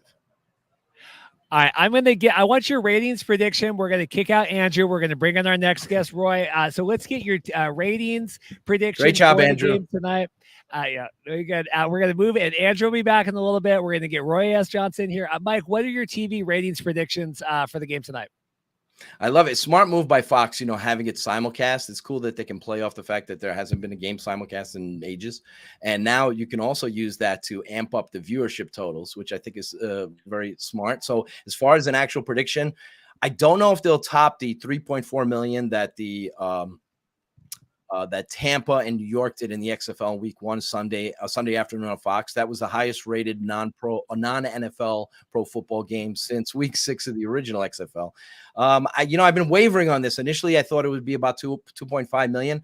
I think they're going to hit 3 million because I think, the fact that they have Fox and NBC together, I think they have a shot here. You'd have to look at the competition, but I think they have a shot here of having a pretty big audience. I mean, it would not shock me if they did 4 million viewers. I'll stick with 3 million for now, but it would not shock me if they did 4 million plus because of the fact that they have 2 networks going. And that first week, you get a nice sample audience. There's going to be a lot of people who check out the USFL. And then the question is whether or not they can maintain some of that audience moving forward. All right, Mike, I'm going to kick you out. Thank you so much. We have our next studio guest here, Mike Mitchell. Thank you so much. XFL, CFL, USFL News Hub. Thanks again, man. Thank you, Reed. Appreciate it. Have fun. All right, we have Roy S. Johnson here. Roy with AL.com. Did you think when this weird kid messaged you about USFL stuff, we would be sitting here doing a live show today? How are you doing? I am doing wonderfully. Yeah. I mean, when I got the call from that weird kid, I'm like, well, what is he talking about? I mean, never thought we would be here for this day. A lot of people have worked really hard to try to make it happen. The rain has held off so far. You're able to be outside and showcase the beautiful new stadium behind you. So, yeah, it's been a long road, but here we are. A little scary with the weather last night. That's the South. I mean, it comes and it goes. If you don't like the weather, stick around, it'll change. But yeah, I mean, we are, very subject to some dangerous weather. So we pray that doesn't happen. But yeah, so far so good. And we hope that it holds off and makes tonight a beautiful night. What do you make of all this? We're here at the stadium. You've been through everything, state-of-the-art technology, Fox, sparing no expense with all this. For me, this journey really began several years ago when it was discussed about whether to build a new stadium. It was pretty controversial, and it took a lot of angst for people to get to the point where the city was able to commit, the county was able to commit to make it happen. The USFL would not be here if this stadium were not built. I mean, that's been very clear. That has been stated by the USFL and by Fox. So that journey that began with that vote by the city council to approve the stadium, it finally coming to fruition last year, having a season for UAB. But then people thought it would stay empty. So all year long, well, here we are. We've got concerts, and now we have an amazing season by the USFL to fill it during the spring. So it's been a long journey, but you're really looking back at it and thinking, wow, who would have thought this would happen? But it is. Yeah, I mean, because it's this weird complex. We have restaurants, we have the West End, we have concert. Mike Epps is playing tonight. I mean, for people that aren't here, it's a really unique atmosphere here with everything going on. I think people, when they think of Birmingham, Alabama, typically think of the Birmingham of 50 years ago. They think of the history, the important history that happened here, some of the ugly history that happened here, but we really haven't seen the narrative of the city been updated in decades. And so even this complex in which we're sitting, when it was built a few years ago, it was like a pioneer. People were like, well, nobody was coming downtown. Why are they building this complex? And years later, it's the front door for this amazing sports complex. If you come to downtown Birmingham now, it's vibrant with restaurants, with bars, with retail facilities, and now people are moving downtown. There's new condos, new apartments being built. It was really complexes like this that help revive downtown. And I think what's going to happen through this USFL season, through the broadcast, through the city and the county and the state having 2 spots per game, is you're going to see this narrative rewritten. You're going to see people go, wow, okay, I didn't know that's what's happening in Birmingham. I've been here 8 years, and it's flipped and evolved 3 or 4 times even since I've been here. And now this stadium is the showcase of that evolution. Are you excited about the football? I mean, obviously we have the city impacts and the economy and all that, but having football played here for the next 10 weeks. So I'm excited about the opportunity that these young men have to showcase their skills and perhaps give them a better chance of making it in the NFL. I mean, I'm a football fan. I grew up in Oklahoma. So anybody who grew up in Oklahoma is going to be a football fan, and living in Alabama, if you're not a football fan, they kick you out. So you have to really be a fan to live here. But I'm excited just to see some football in the spring, but really happy for the young men given this opportunity to showcase their skills, whether they've had a cup of coffee in the NFL already, whether they've been in college and feel that they just need to work on their game, whether it's with NFL coaches, playing against higher caliber of talent than maybe they were at the college level. So I just think it's a great opportunity for the young men to perhaps fulfill their dream. Well, they're already fulfilling the dream of being a pro player, but fulfill their dream of playing in the NFL. What do you have going on today here? You have to be down at the stadium. What duties, in terms of the importance of all of this for the job that you do? Just really soaking it up and observing. As a reporter, you look around, you listen, you hear to see what people are saying. I've already spoken with 3 people who have traveled from out of town to get here. I ran into someone from the mayor's office earlier who told me, and you may have already been told this, that tickets were bought in every state in the nation. That to me is amazing. I was stunned when I heard that. So I've already met someone from Seattle. I've met people from Georgia, from New Orleans. Met someone from Indianapolis, from Indiana. So I'm amazed that people are coming in and excited about just seeing how this has really drawn people, not just football fans here, but fans of the USFL. It's been obviously decades since the USFL was played, but man, the legacy of this league is strong. Because you're seeing people with logos from teams that haven't existed now for years, but they're bringing their kids. Some are bringing their grandkids. The USFL did a great job building a legacy, building a brand, and now to revive that brand seems to be resonating with a lot of people. Yeah, I was really surprised with the 50 states having the tickets sold too. That really surprised me. I still have not got numbers. I've talked to the league every week. Maybe you're more important than I am. Maybe what are we expecting for estimated people tonight? Just early predictions are at least 20,000 people. Now that's for this opening game, and it's got the Birmingham Stallions playing in the game. But I'm hearing could be upwards of 20,000 and possibly even a sellout. That would be stunning to me. That would be, I hate to even put it out there, but 20,000 people. I mean, already walking around. There are tons of people walking around, and we're still hours from the game. So I think it's going to be a good crowd. It'll be a fun crowd, and it'll be good to see the stadium vibrant and full on a spring day in Birmingham. Is this pretty standard for a number of people here? Will we expecting more people? I mean, I see people walking, now they're congregating here, but in terms of what is the vibe like here normally, like when the University of Alabama, Birmingham plays? Well, it's different because it's not a local team. This is different because of just what we said. You have fans coming from different areas. You see jerseys. I've already seen jerseys of like 3 or 4 different teams. Usually, if it's a UAB game, you see a lot of green.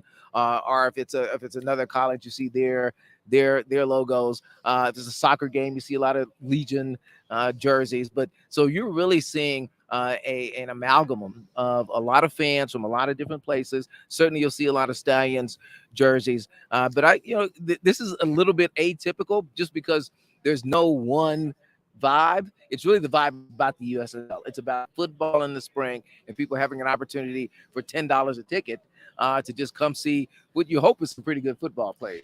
Yeah, we have a question. Tailgate parties. I mean, I heard Dustin with Row Retros that was on here before was saying there's some tailgates on the parking lot. Is that what this area usually becomes for college days? Because the stadium is so new, there's no usual yet. Okay. I mean, it's still evolving. I haven't come to too many UAB games, but certainly they have more parking sort of on the other side of the stadium. I saw a couple of tailgate events going on when I pulled up maybe an hour ago too. So yes, there's definitely tailgating going on. It's probably not typical of a stadium that is really surrounded by parking. This stadium is not surrounded by parking, so the tailgating is a little bit more difficult, and it's something that the city and the convention authority will have to figure out. USFL being here, right? You've lived here, cover other people. I mean, does it really resonate with your readers? The people that watch the videos that your station puts online. I mean, how big of a deal is this in terms of not just all football fans, but the city, and what resonation does it have? Again, it's a little early to tell. I think the coverage that I had leading up to it resonated. People were very curious about whether it was going to happen, whether it wasn't going to happen. And now leading up to it, I think where I noticed it was just being out and about at my gym, out at a restaurant. People were coming up and saying, "You going to the USFL game? You going to the USFL game?" So there's been more buzz about that than there's been for almost any other entity that I've seen here. We've had the Birmingham Squadron, which is a G League team. There was a lot of buzz outside of Birmingham. When I say outside, if you haven't lived here, there's the Birmingham core, and then there's the city. but the city is surrounded by a bunch of municipalities as well. And so the buzz has been beyond Birmingham, but with football fans who don't necessarily, come downtown for too much, but they are coming downtown to watch this game. Well, I'm going to try to get the attention of our next guest here, get him coming on. And we're going to let you go get back to work. I know you're a busy man. I appreciate it. Final thoughts from you. Just this whole journey and getting everything, covering it, having Fox Sports basically take over the city of Birmingham. This is really an example of what can happen when people put down their egos, when they decide that something collectively is worth more than perhaps some individual selfish needs. You had the city, you had the county, you had the state, you had the mayor's office, and you had skeptics early on. And I think for Fox Sports, they showed patience. They showed some deference. They honored the legacy of this city by committing to not just bringing football here and maybe dumping a bunch of money in, but by becoming part of the community, by holding events for youth, by playing games in Legion Field, which a lot of people would ignore if they were coming here. So I think collectively, it's an example of what can happen when people put their egos aside and think about the bigger picture. Hopefully, all of that will manifest over the next 12 weeks. But I think it's the first real example in years of all the entities coming together and deciding, you know what, we're going to try to make this happen. We're going to overcome the skepticism. We're going to be patient. We're going to overcome all the hurdles. We're going to get past the potholes. And here we are on day one, finally. Perfect. Well, Roy, I appreciate you stopping Absolutely, by. sir. Best of luck with Good luck. everything. We're going to get our next guest ready to go here. Thank you so much. We're waiting. Mark Perry is going to be zooming in here in a little bit with XFL, CFL, USFL News Hub. But in the meantime, we have our on location. Now, Roy, don't break my live stream when you unplug your phone there. Just be careful. That's okay. We're going to bring in Ron Frederick, former Birmingham Stallion. I saw you driving earlier. We were getting ready for this. How are you doing, sir? Doing well. Glad to be here. So for people that maybe are a little young, right? A lot of people watching the USFL now, maybe we're around when you played. Give us the elevator pitch of your history with the league. All right. Out of Duke, I had some interest from some of the NFL teams, Tampa Bay mostly. They ended up signing me. I wasn't drafted, but they signed me the day after the draft as a free agent. Played 3 or 4 weeks with Tampa Bay in the NFL during preseason. It was the year of the first NFL strike in 1982. And I, along with several other rookies and some of the lower round draft choices, was released and came back to Duke. I played college at Duke. Steve Spurrier was my offensive coordinator. And he was coaching there at the time as offensive coordinator. And I was helping with the receivers, having a great time doing it.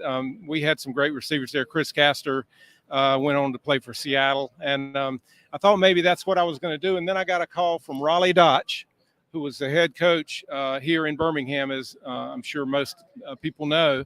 And he asked me to come down. He wanted to sign me. And we talked, went back and forth a little bit. I signed with Birmingham. And they had the rights to the Tampa Bay players at that time. And so I signed with them, showed up in January for preseason, and thought there was going to be about 12 wide receivers that I was going to compete with. We had 35, and they were from everywhere. Some right out of college, some from the NFL, a few from the Canadian League. But they cut it down to 12. We went down to preseason camp in Florida. Had 3 weeks of camp there. They cut it down to 6, 4 on the active roster, and 2 practice squad players, wide receivers, and ended up playing wide receiver that first year and punt returner, and then second year mostly punt returner. Had a great time here in Birmingham. We have a comment here. Nice hair game. Your hair game is getting compliments on the answer. What does it mean? Having this all come back. Obviously everything went away. Get into all the stuff with why the league fit. Ended up not sticking around. But did you hear the USFL is coming back? I mean, what possibly goes through your mind? I was actually thrilled, and I know that there's some back and forth legally with the connection with the old league and the new league, but it was almost funny. I was joking with my two daughters and just, saying, see, I told you it was a thing. It was a real thing, and but no, I'm just glad that it's back. The original league back in 82, 83, and then 84 and 85, if they had really stuck to their game plan and not made some decisions kind of on the go going into 84 and 85, I think that league could have been successful. We had tremendous support here in Birmingham, and some other teams. Tampa Bay at one time was drawing more than the Buccaneers. Of course, there was Memphis and some other teams. Denver did real well. So it's just some of the teams weren't having the kind of draw that they needed to support the salaries. And then the owners got a little bit pass happy with their pocketbooks and started bringing in a lot of big name players. But there just in some of those cities was not the fan support to be able to justify those types of salaries. And then once they tried to move it to the fall, it was over. So I want to know, we cover all these leagues. We cover CFL, XFL, USFL, all this stuff. Having these alternate non-NFL leagues to give players like yourself, others, the hundreds of guys that are part of this, to be able to play, get tape, make money, get exposure. Talk about the importance of having that. I think it's wonderful that they're doing it. And the reason for that, people don't realize it's such a fine line many times between players that are playing in the NFL and players that are playing in these other leagues. Other than the superstars, as a matter of fact, there are a lot of players that either didn't make the NFL or that are playing in the NFL that maybe should have been in one of the lower leagues, or the players in the lower leagues maybe should have been in the NFL. I always think of the Tiki Barber story with, I think he was sixth string with the New York Giants and had two or three players not been injured and a couple of other guys not perform well. He may never have gotten the shot and to be the great player that he was as a running back. And so, but there are a lot of guys like that, and sometimes coaches miss, and this league and these leagues will give those players an opportunity to show in game situations that they can play at that high level. Being involved in all this the last 6 months now, you hear this. What has it been like for you being able to relive the nostalgia, right? Be able to kind of, I'm sure, like you said, show kids and friends and, hey, this thing really did, exist and matter. What has it been like for you? It's been fabulous. I've connected with a few of my former teammates that I had not talked to in 35, 40 years. My wife was here in my second year in 84. And we talk about the wonderful time that we had in Birmingham. And as I just mentioned earlier, it's really two of the best years of my life. And I've had a wonderful life. The people here are just so supportive of not just their football team, but the players. They do a great job of bringing or at least including the players in the community. We had all kinds of events that players were involved in back then, and I would assume they're going to do the same thing. That's what Birmingham does. And it's such a beautiful city, too. I know people have been here talking for days at this trip to Birmingham, and it's just a beautiful area, a nice place, and good people to live around. Obviously, Hub this season, moving the teams out from there. Do you feel bullish on everything? Do you like this game plan? Does it feel, like you said, having lived through maybe the overzealous owners of the past and see maybe a little bit more conservative approach here? I do like it. And the reason I know they're going to add a lot in the production of the games. And I think that's needed to generate some excitement and some interest. While the teams are all located in one city. You've got these teams from, Tampa Bay and Houston and other cities. Their games may not be as well attended, obviously, as the Birmingham Stallion games. But if through this production that we're going to see tonight with, I think I read 57 cameras and drones, and the players are going to be mic'd up, that's going to make it interesting, and I hope build enough fan support in those cities so that when the league moves to those respective cities next year, there'll be a nice base of support to really build on. They just need to not get out of the, in the original league, it was a great plan, and they deviated from the plan, and that's what killed the league. If they'll just stick with their plan and not let it get out of hand. I think the league's got a good chance. Well, Ron, I really appreciate you coming by. I hope you're able to enjoy the game tonight. It's good to finally connect. I got to tell you one thing. Okay, I tell me. understand you're in Edmonton. I am an Edmonton Elks, yes. Huge Edmonton fan. My great friend, teammate in high school and at East Carolina. The 1 year I played at East Carolina under Pat Dye, by the way, who went on to Auburn and won a national championship, is David Kepley. His brother, Danny Kepley, one of the greatest Edmonton players to ever play the game. I think he won 6 Grey Cups and was Defensive Player of the Year 3 years maybe for Edmonton. So anyway, but so I know Danny, but I knew you knew Edmonton, and we're a big fan of at that time, Oilers or Eskimos? Yeah, and now I call them, it's your CFL team. Okay. Your CFL team, the Edmonton Elks. Ron, I appreciate your time. Thank you so much. Sure, thank you. We're going to bring Andrew back in. We're going to get Mark Perry zooming in here. We have Andrew's been passing around. Dorothy's trying to tell me things off camera. I cannot hear right now. There's a lot of people really close to the live stream. If we could move people, it's becoming very nervous. We have a lot of cell phone droppages with the cell service. I would just hope if we move some people away a little bit. We're going to bring Mark in here. Andrew, any other thoughts while we connect Mark and feel what's going on here? Well, there's definitely starting to be people collecting outside of the stadium. We're starting to get some lines forming and trying to get more of a general idea of just exactly how many people are going to be here. So keeping my eyes out on that. Yeah, I think as the more people are coming, the cell service will be dropping a little bit here. We're hotspot, so hopefully it's holding up okay. Mark's on. Mark Perry, XFL, CFL News. How are you doing? Good. How you guys doing? Good. What are you making of all this? You're monitoring the web traffic back for USFLnewshub.com. What is your sense of everything? So I'm looking at it right now. I mean, the fantasy site was rocking and rolling last night.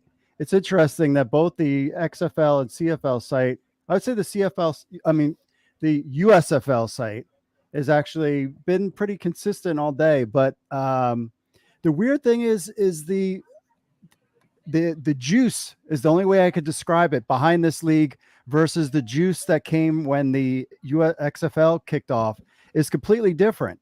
We were getting, it was crazy. Like the server was crashing and I don't know, are people starting to show up now for the game? I mean, what's the buzz in the city now? The parking lots, Andrew, what do you think? I see the parking lot here. Andrew's been walking around a little bit more than I have. We have a couple of hey marks in the chat. I just thought this street would be filled with people, but it's not. But I see the parking lots have tons of people off to the side. Yeah, I think it was something that I was thinking about this past week. Because of the buzz. So when the XFL came out with, and I want to preface all this by saying, I don't care who wins. I have skin in all the games. Somebody's going to win in the end. I'm just not sure who that is. But it was interesting that, there was more interest in the XFL coaches when that got released than the USFL coaches. And the USFL coaches was kind of drawn out. And the one thing that I thought of was, is it a hindrance? Well, for certain the XFL is watching it, seeing how this hub thing is going to come, how this is going to play out. That's everybody's watching, including myself, because I'm on the fence about how this will work. But also because a television entity like Fox owns just the USFL, how much are other partners out there? NBC has been tweeting about it today, and that's basically it. ESPN hasn't said anything about it. CBS Sports hasn't really said anything about it because none of their competitors like ESPN and ABC and whatever, do they have a real interest in promoting something that their competitor owns? And I never thought of it in terms of that way. Understanding how this news business cycle kind of works out, that's could be a hindrance. A television network being a hindrance, owning something like this could play out. Yes, Fox does have all sorts of, affiliate markets and all this other stuff, but some people don't watch Fox. So, I think it's when it drops, when the game drops, that's going to be the key, is when they kick off that ball. People are, there's nothing really going on today except for baseball. When people tune in, I think that's what the USFL people are banking on. And I think we'll see what happens.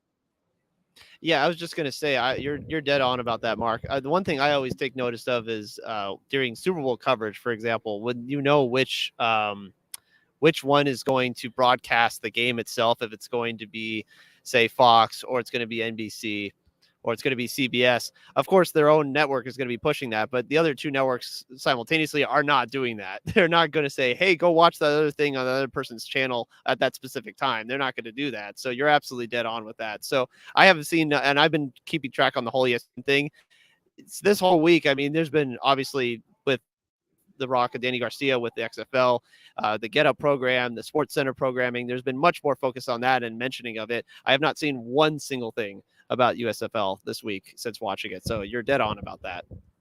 And that's how these guys work. So it'll be interesting to see. And it's really boils down to business model, whose business model works. And now you're having Mike Mitchell reporting back, and I saw him on earlier, that the XFL is interested in maybe doing the hub model.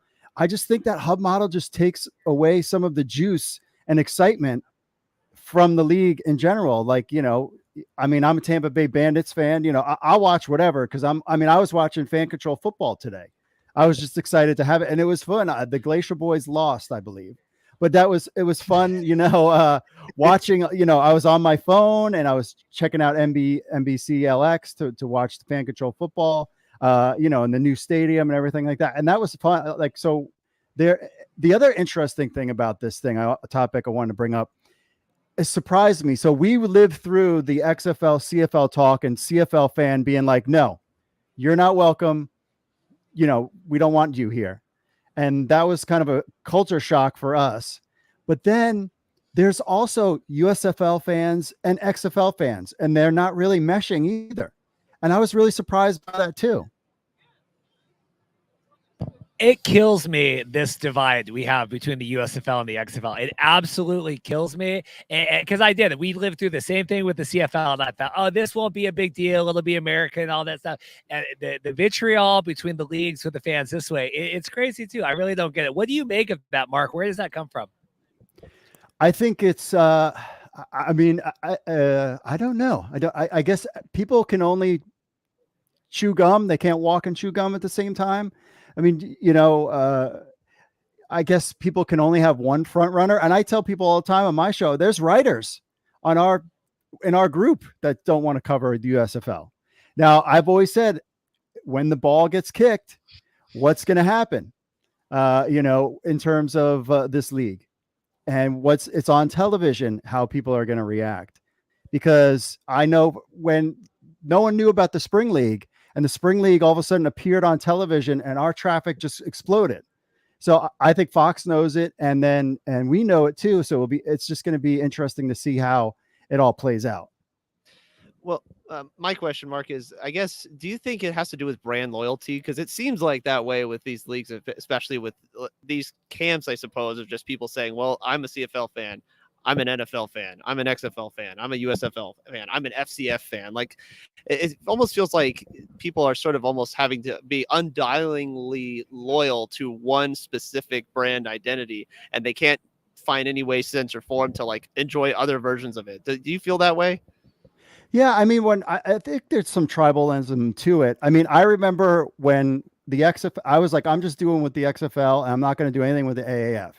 And then I kind of like turned on a game in like week 2, and then I was like, oh, like maybe I should check out a little bit more. And then, like week 7, and then it was over. So I think as time goes on, I think people will come in, but also fans have been burned. And this business model, though, it makes sense to me. Half my brain says, yeah, this makes sense. Start small, build yourself up. Think of the long term, not, everybody, AAF, the old USFL, the XFL, they came out guns a-blazing in the beginning, and then they were out. These guys are taking it more of a slow approach. I'm not sure. I'm not sure if that works either. Somebody's going to win this thing at the end. Who knows? We got a question from Dan. Does this eventually end up with an XFL USFL merger? I know you're high on that. Oh yeah. There's no way that the two of these leagues can coexist for 10 years. There's just no way. The interesting thing is with the XFL's partnership with the NFL. I mean, so let's take it this, and we'll ask fans in the chat room as well. Make sure you smash that like button and subscribe to the channel while you're out there. If you're a football player, what road would you rather travel? Would you rather be at the practice squad team 9 of the NFL, then get an XFL contract?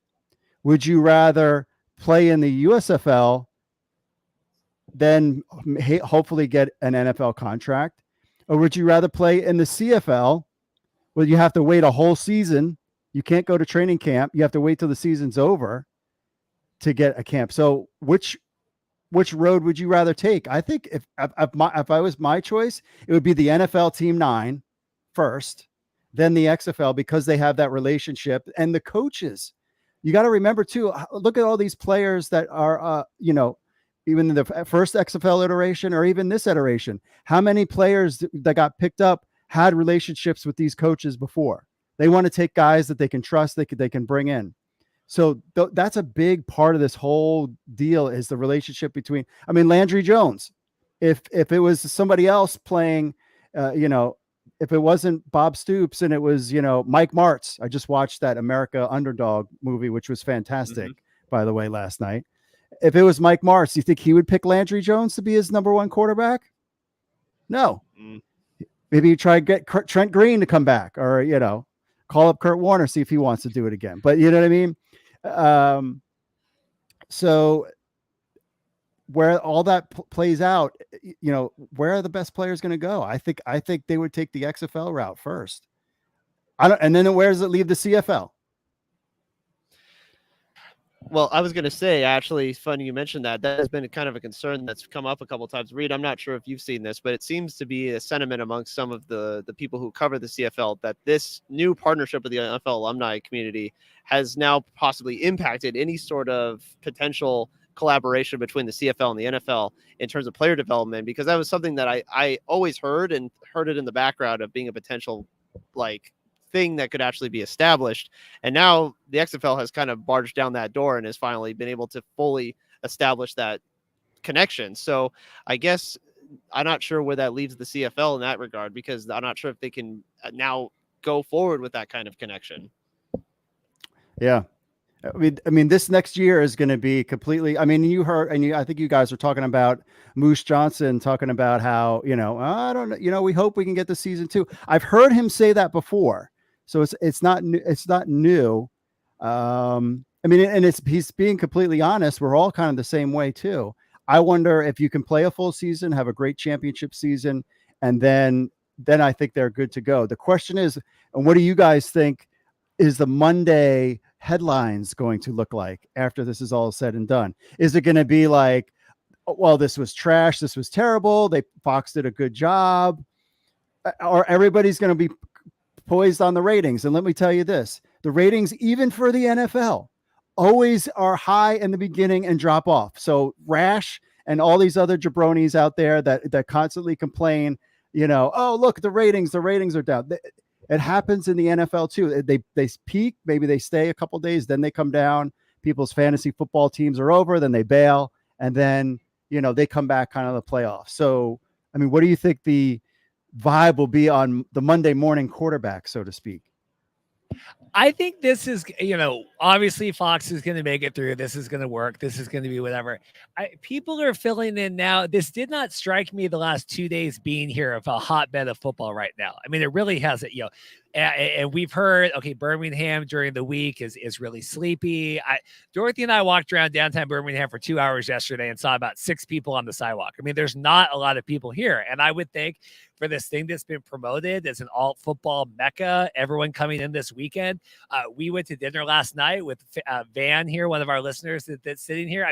We closed the place down at 10 o'clock. There was no one there. It just didn't feel like, okay, this is the Friday night before, when we went, like we were talking before, when we went to the XFL, Walters and all that stuff was off the chain in DC before the game went. I can't figure it out. I think the ratings are going to be incredible this weekend, right? I think the ratings today, I think there's been enough stuff with the lasers and the football and the chips and all that stuff. But I think when you have 3.5 million or whatever people turn on the game, if there's 10,000 people here, I don't know. Yeah. It's going to be an interesting thing. Yeah.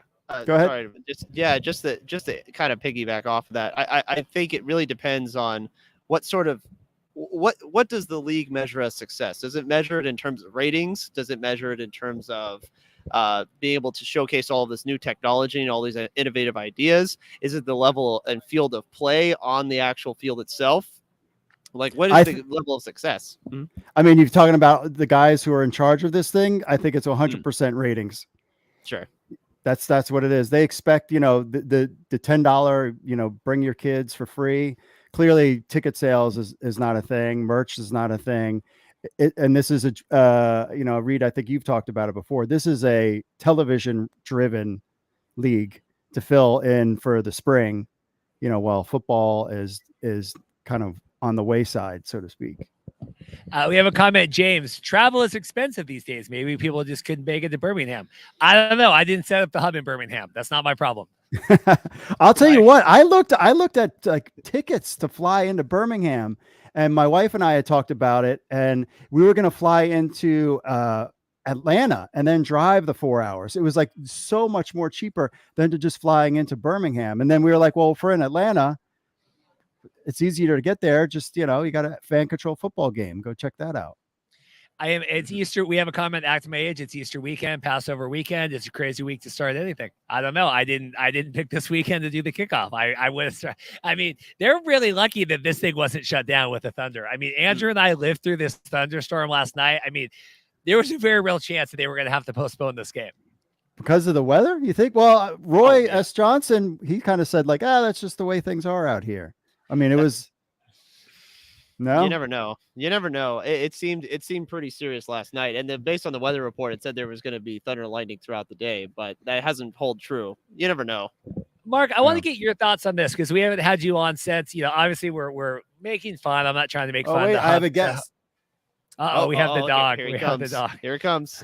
Finny there we go. Here. There we go. We got the dog. You think the game is? Are you ready for the game today? You ready? He's ready to lick your face. Yeah, you go. He's that. I'm making fun. I'm not trying to make fun of the hub season here, right? But XFL, the Arlington thing. I want to get Mark's thoughts on that. So I definitely think Mike Mitchell's reporting kind of waked some people up to that thing. And I'll put this out there, and it's something I'm going to talk about on my show on Monday. Is it more acceptable to if you're going to do a hub city, would it be more acceptable for fans to do a Texas? I mean, clearly fans will be like, that's a disappointment. What if you did Texas and St. Louis? What if you had two hub cities? Would that be, agreeable to the XFL fan? I mean, and St. Louis will sell out that stadium every single game. You're going to make money off of that easy. And then, let the other, DC Defenders or whatever train there and have their games there. That's doable. Now, I haven't heard them talk about it, but, as Mike Mitchell has been reporting, the problem is that, when you go to some of these places and you say, hey, we want to do stuff, they're like, oh, well, Starock, Danny Garcia, Redbird Capital, you guys have money, but they also got burned in the past too. So I get it. It's kind of a mess. I think the 3 teams in Texas is crazy time. I think 3 teams in Texas and not having New York, not having LA. I mean, it's just such a step back from what people were expecting. I mean, I remember on the show a year ago, they're going to turn the light switch on. They're going to keep going. They've got all this stuff going. Now, if we got 3 teams in Texas, okay, we got Seattle, no LA, I mean, Vegas, it feels like you're hitting weird parts of the map, just like the USFL is. Yeah, I think, as Mike Mitchell was reporting, the problem is making deals. And we keep hearing Kitty, whatever her name is, from St. Louis. I'm like, girl, you've said the same exact quote for the last 2 years. This is not news. So I don't know what their deal is. And clearly, they said in the press release, using the term venues, and it will take months now. Now, The Rock originally had said it would take 2 months to roll everything out. Now that's different. And I think it's because they're like, well, let's see if we can explore doing the cities. Now, what we heard during the whole bankruptcy stuff was that, hey, we're ready to flip on the switch. That's a quote. Flip on the switch right now. and we can get going. Like as soon as somebody buy this, we could flip on the switch in October and be ready to roll. And then I remember Dana White had mentioned early on, I think he even did an article. He was like the UFC guy. He was like, they need to get on this now. Do not wait 2 or 3 years to relaunch this thing. And I mean, the logo is nice. I mean, my kids think it looks cool. I get the idea that maybe you would, I mean, if you were hanging out, if you had a choice between which hat you would wear in public, I mean, this one's kind of meh, and this one's kind of better, and me and Reed are the only 2 people that have this one. I've been wearing my USFL hat. This is like my favorite hat. I like this one, but who knows what's going on with the XFL, and who, at the spring football wars is on, and we'll find out who is going to be on top. And today is the first day. Maybe it's fan control football. Maybe they take over. Well, we had comments on that. Did T.O. play yet? Did T.O. play in the parts of this draft you watched today, the parts of the stream? No, he's not on that team. Him and Johnny Manziel are on the Zappers. And I think they play tonight or tomorrow. I forget how their schedule goes. I think they play everything on Saturday. Today. So they'll have so they're on later. It's insane that they're kicking out. Can we just say that it's insane that FCF and USFL are playing the same day? Yeah, I don't know who I would assume FCF had this plan all along. It's an interesting weekend. Somebody made a comment that you're not going to get thing because it's Easter weekend. I mean, we'll find out. Clearly, Fox did all their research, and we'll see what the ratings look like and where we go from here. Is the site traffic I know we started the conversation with this. Is the site traffic what you thought it would be today, given that it's the kickoff and it's been 6 months to build up for this? I mean, the problem is we spun this up in 2 months. And so our Google has, sometimes it takes up to 2 years for Google to be friendly towards you.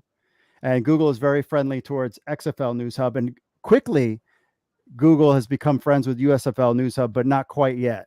So, but I mean, people are looking, I could look at the data now. It's looking at the articles about the Philadelphia Stars and the schedule. Really, where I'm looking at things tonight is how much people are going to be added to the YouTube channel. We have USFL News Hub and the phone app. You can actually there is no USFL application on Android except for the one that we created. So you can go to Android, you could download it. We're working on the performance aspect of it. And then kind of seeing where, News Hub Fantasy goes. I mean, that it had crazy traffic last night, not too many bugs. And I will throw this out there. I've had people message me and send me their lineups from a alternative other football application that they said does not work. So I will leave that at that. I'm glad mine works for the most part. I'm gonna put a link in the chat here. If you guys want to hop on, do any call-in here before we go. We'll kick Mark off here in a minute. If anyone wants to do a call-in here with Andrew and I, we're gonna try to hop off here at 4. Like I said, we're getting a lot of people down here. I think it's gonna tax the broadcast capabilities of what's going on. Mark, other comments? I mean, we're finally here. It doesn't feel as emotional to me as maybe I felt even as a fan back in February of 2020. Yeah, I was at the game. I took my friend. I mean, and that was we started XFL News Hub in 2018. And I was with my friend and we went to Walters where I met you with the hat that I still have. And, with Connor Folk, and we were doing our kind of stream like we did there. And walking to the stadium, I was getting emotional. And I was like, oh, I can't believe it's finally here. Like, going there and meeting Pat Hamilton and being involved with the league and starting, basically we were at the 3rd place XFL site to go to number 1. And I was emotional and excited. And I've been looking forward to this day also, but definitely it's trepidation. It's not, it's like, I'm excited, but I don't want to get burned if it, a year from now that this is shut down. But they have I tell myself too, they're partnered with NBC. NBC gave them some money. I'm sure they have some kind of language in there that says, if this goes wrong, whatever, like we'll cancel. And they cancel shows all the time. but this is the beginning, and just get ready, keep recording stuff, and we'll have another 30 for 30 with the success or the demise of spring football. Whatever happens will start today. It really does feel like, Andrew, what do you think about that? It really does feel like peak alt football right now. We have FCF playing, we have USFL, we have XFL, and coaches being announced. I mean, it's pretty crazy. Yeah, well, that's the thing. I think there's the potential for this to be a golden era of spring football. I really do, if all things go correctly and according to plan, which obviously they haven't in the last couple of years. But I would really love to just see the full fruition of this idea of the spring football concept really being in full-fledged form, people getting their opportunities, coaches, players, team personnel, fans being able to get involved with new franchises. I really want this to be a thing. I absolutely do. And I think this, hopefully, as Mark said, this is the beginning of something that will hopefully blossom for years to come. And there's one other thing to think about too. So remember, AAF came into the game and AAF paid to be on television. The XFL came and it was, we're not have to pay for to be on here. You're going to cover the cost, but you're going to put us on television. The USFL comes and a competitor gives them money to put their games on television. What the XFL is going to, like, clearly we're getting a buildup to, like, yes, spring football is going to work, because I mean, and my thing is, and I've said this on the CFL News Hub thing, if the USFL thing and XFL thing work, and clearly it's going to be a negative impact on the player pool for this CFL, but this opens the door for the CFL to be like, listen, these guys are done. You can have us for a couple months, put us on ESPN or maybe ABC, and the only way to do it is let's expand and put two teams in the United States, one on the East Coast, one on the West Coast. And then you can have CFL games. I mean, if the money is clearly there, I mean, compared to 5 or 6 years ago, it's changed so much. Well, and also it's such a lower threshold now for what is a successful TV product. I mean, here we have these shows, Peacock and Paramount Plus, and all these places have these shows that maybe only get 1 million viewers, right? I mean, look at Apple TV and the billions they're dumping into content, and it just kills me that they were worried about, what do the ratings need to be successful? What's going on? I think it's a lower bar to entry now than it was even with the XFL back in 2020. I mean, and my whole game started on wrestling. I had a wrestling website, and I was one of the first, I believe I was the first ever pro wrestling podcaster. That's how early on I've been kind of playing around with this stuff.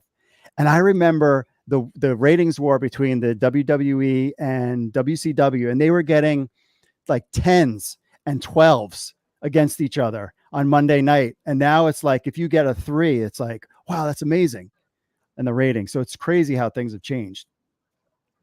We got Pigsting Punk getting ready to call in here. Mark, if you wouldn't mind just hanging out, just because God knows if anyone drops out here, but we're going to bring in our caller here. If anyone else wants to call in here before we head out, like I said, we're filling up here. We're at the Southern Kitchen and Bar. We're getting ready for the USFL kickoff. We'll do a couple call-ins if people want before we get out of here. How are you doing, sir? Good. How's it going? What an exciting day this is. I mean, come on. It's the beginning of a new league. I don't know. It's just so exciting. I am pumped. And what makes you go ahead? What makes you so excited? It's just, I'm a person that used to love the NFL, loved it to death. You can actually talk to these players. You can reach out to these players. They will talk to you. There's no arrogance about them. It's just the love of football. And that's what's exciting. The stories is what's exciting. Certain players on different teams. It's just exciting that they're getting an opportunity to play again. Yes, that was something that the Fan Control Football had their pregame show, and I was checking that out. And they were talking about how what makes it unique is as how accessible the players are, and the players will start following fans, because they're they're the ones that fans are calling the plays and picking the roster. So they were reaching out to, and I think this TV show tonight, this United We Stand, is going to be real interesting. Before the game, I'm excited to see how that works with, the NFL Films working with them. Pigskin, do you have a dog of choice in this fight, or are you just a fan of everything? XFL, The DC USFL, Defenders. I see it on his hat. DC Yes. Defenders. I went to the beer snake game. Oh, I was there too. Yes. I was there too, brother. Great game. No, I'm a Luis Perez fan.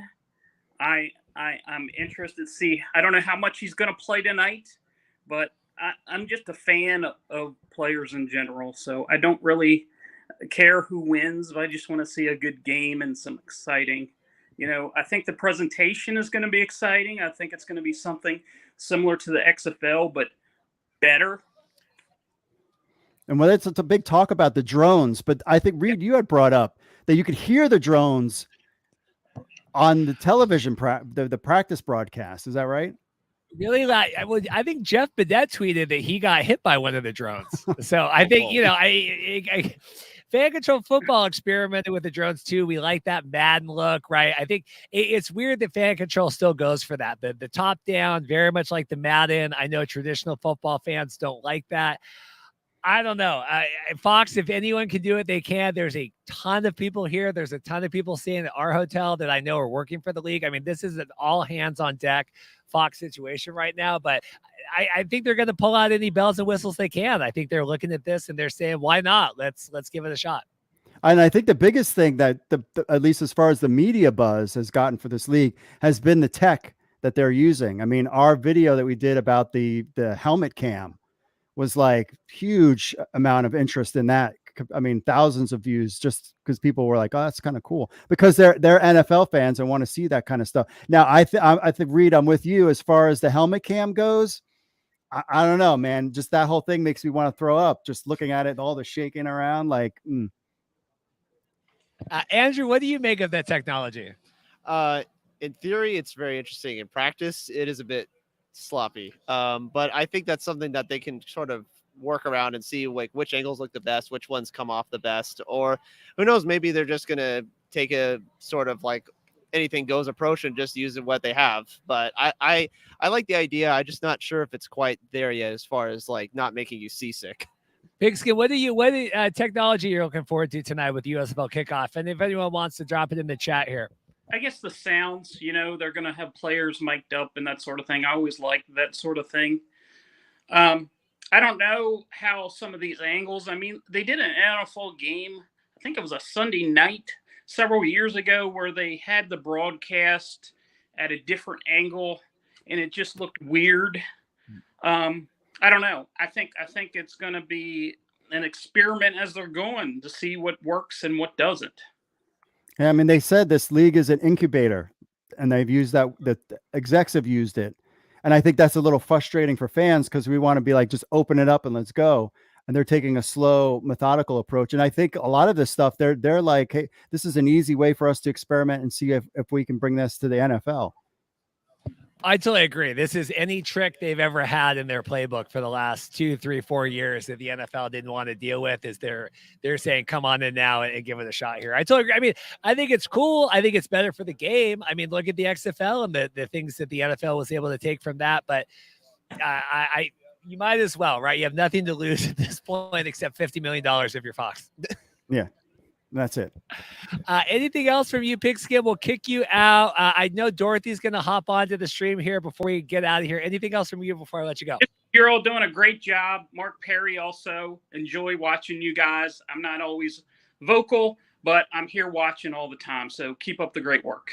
All right. Thank you, sir. God bless. Thank you, sir. Have a good night. Mark, anything else from you? We're the storm clouds are billowing here. I think Van was trying to show me some off-camera weather updates while we've been on. Oh, great. I just hope that the weather is good, and also for any of you USFL fans, their NFT stuff has opened up. Like you can sign up. I was playing around with it last night, so if you're into that, they haven't mentioned anything. I was waiting for some kind of press release when it comes to that stuff. So that is billowing too. And I heard that they've got more new merch. I know my wife wants to buy some more.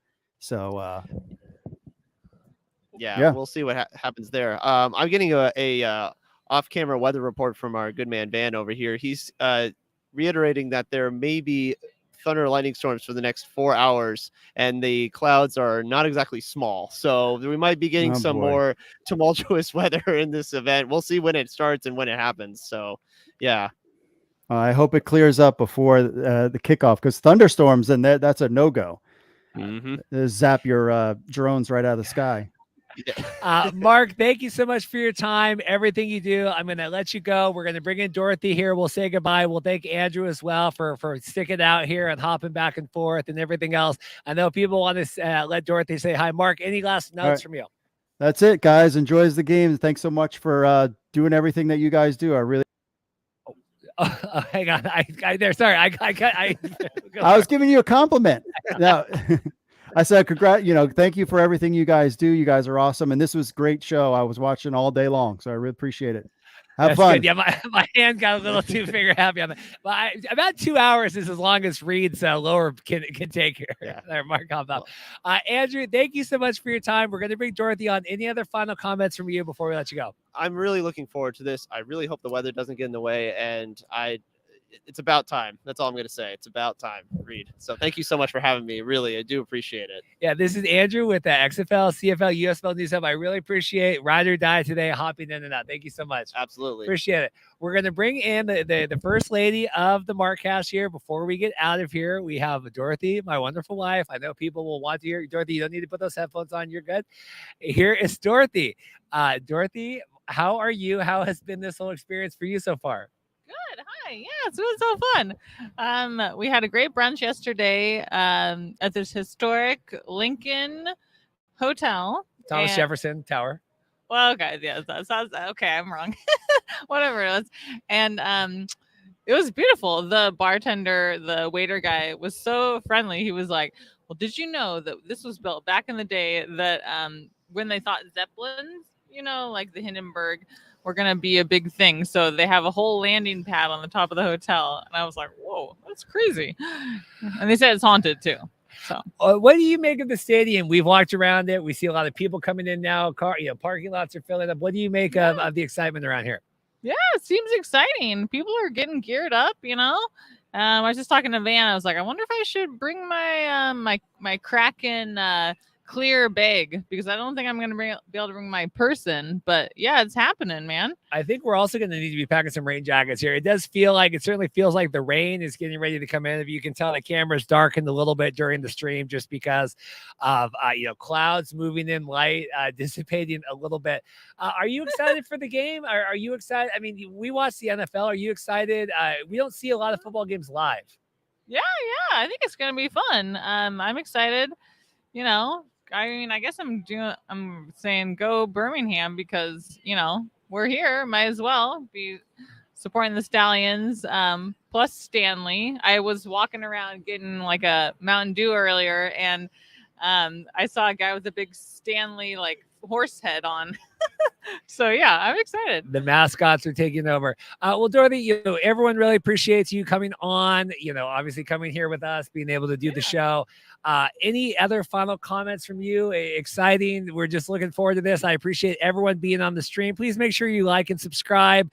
We'll have another episode coming up next week. I got good guests lined up for both CFL, XFL, and USFL stuff. We'll be doing recaps of everything. Might try to have another bonus thing coming this week. We'll stay tuned, but at a minimum, we'll be back next Friday. Anything else from you? No, I'm excited for the game. It's going to be good. Thank you guys all so much for checking out the stream today. I think we did the best. I think everything held up about as good as we could with, cell service issues and everything else. Really appreciate that. Like I said, please make sure to like and subscribe, share the video. A lot of work going in, time, money coming out here. Dorothy, we're spending time in Nashville coming down here.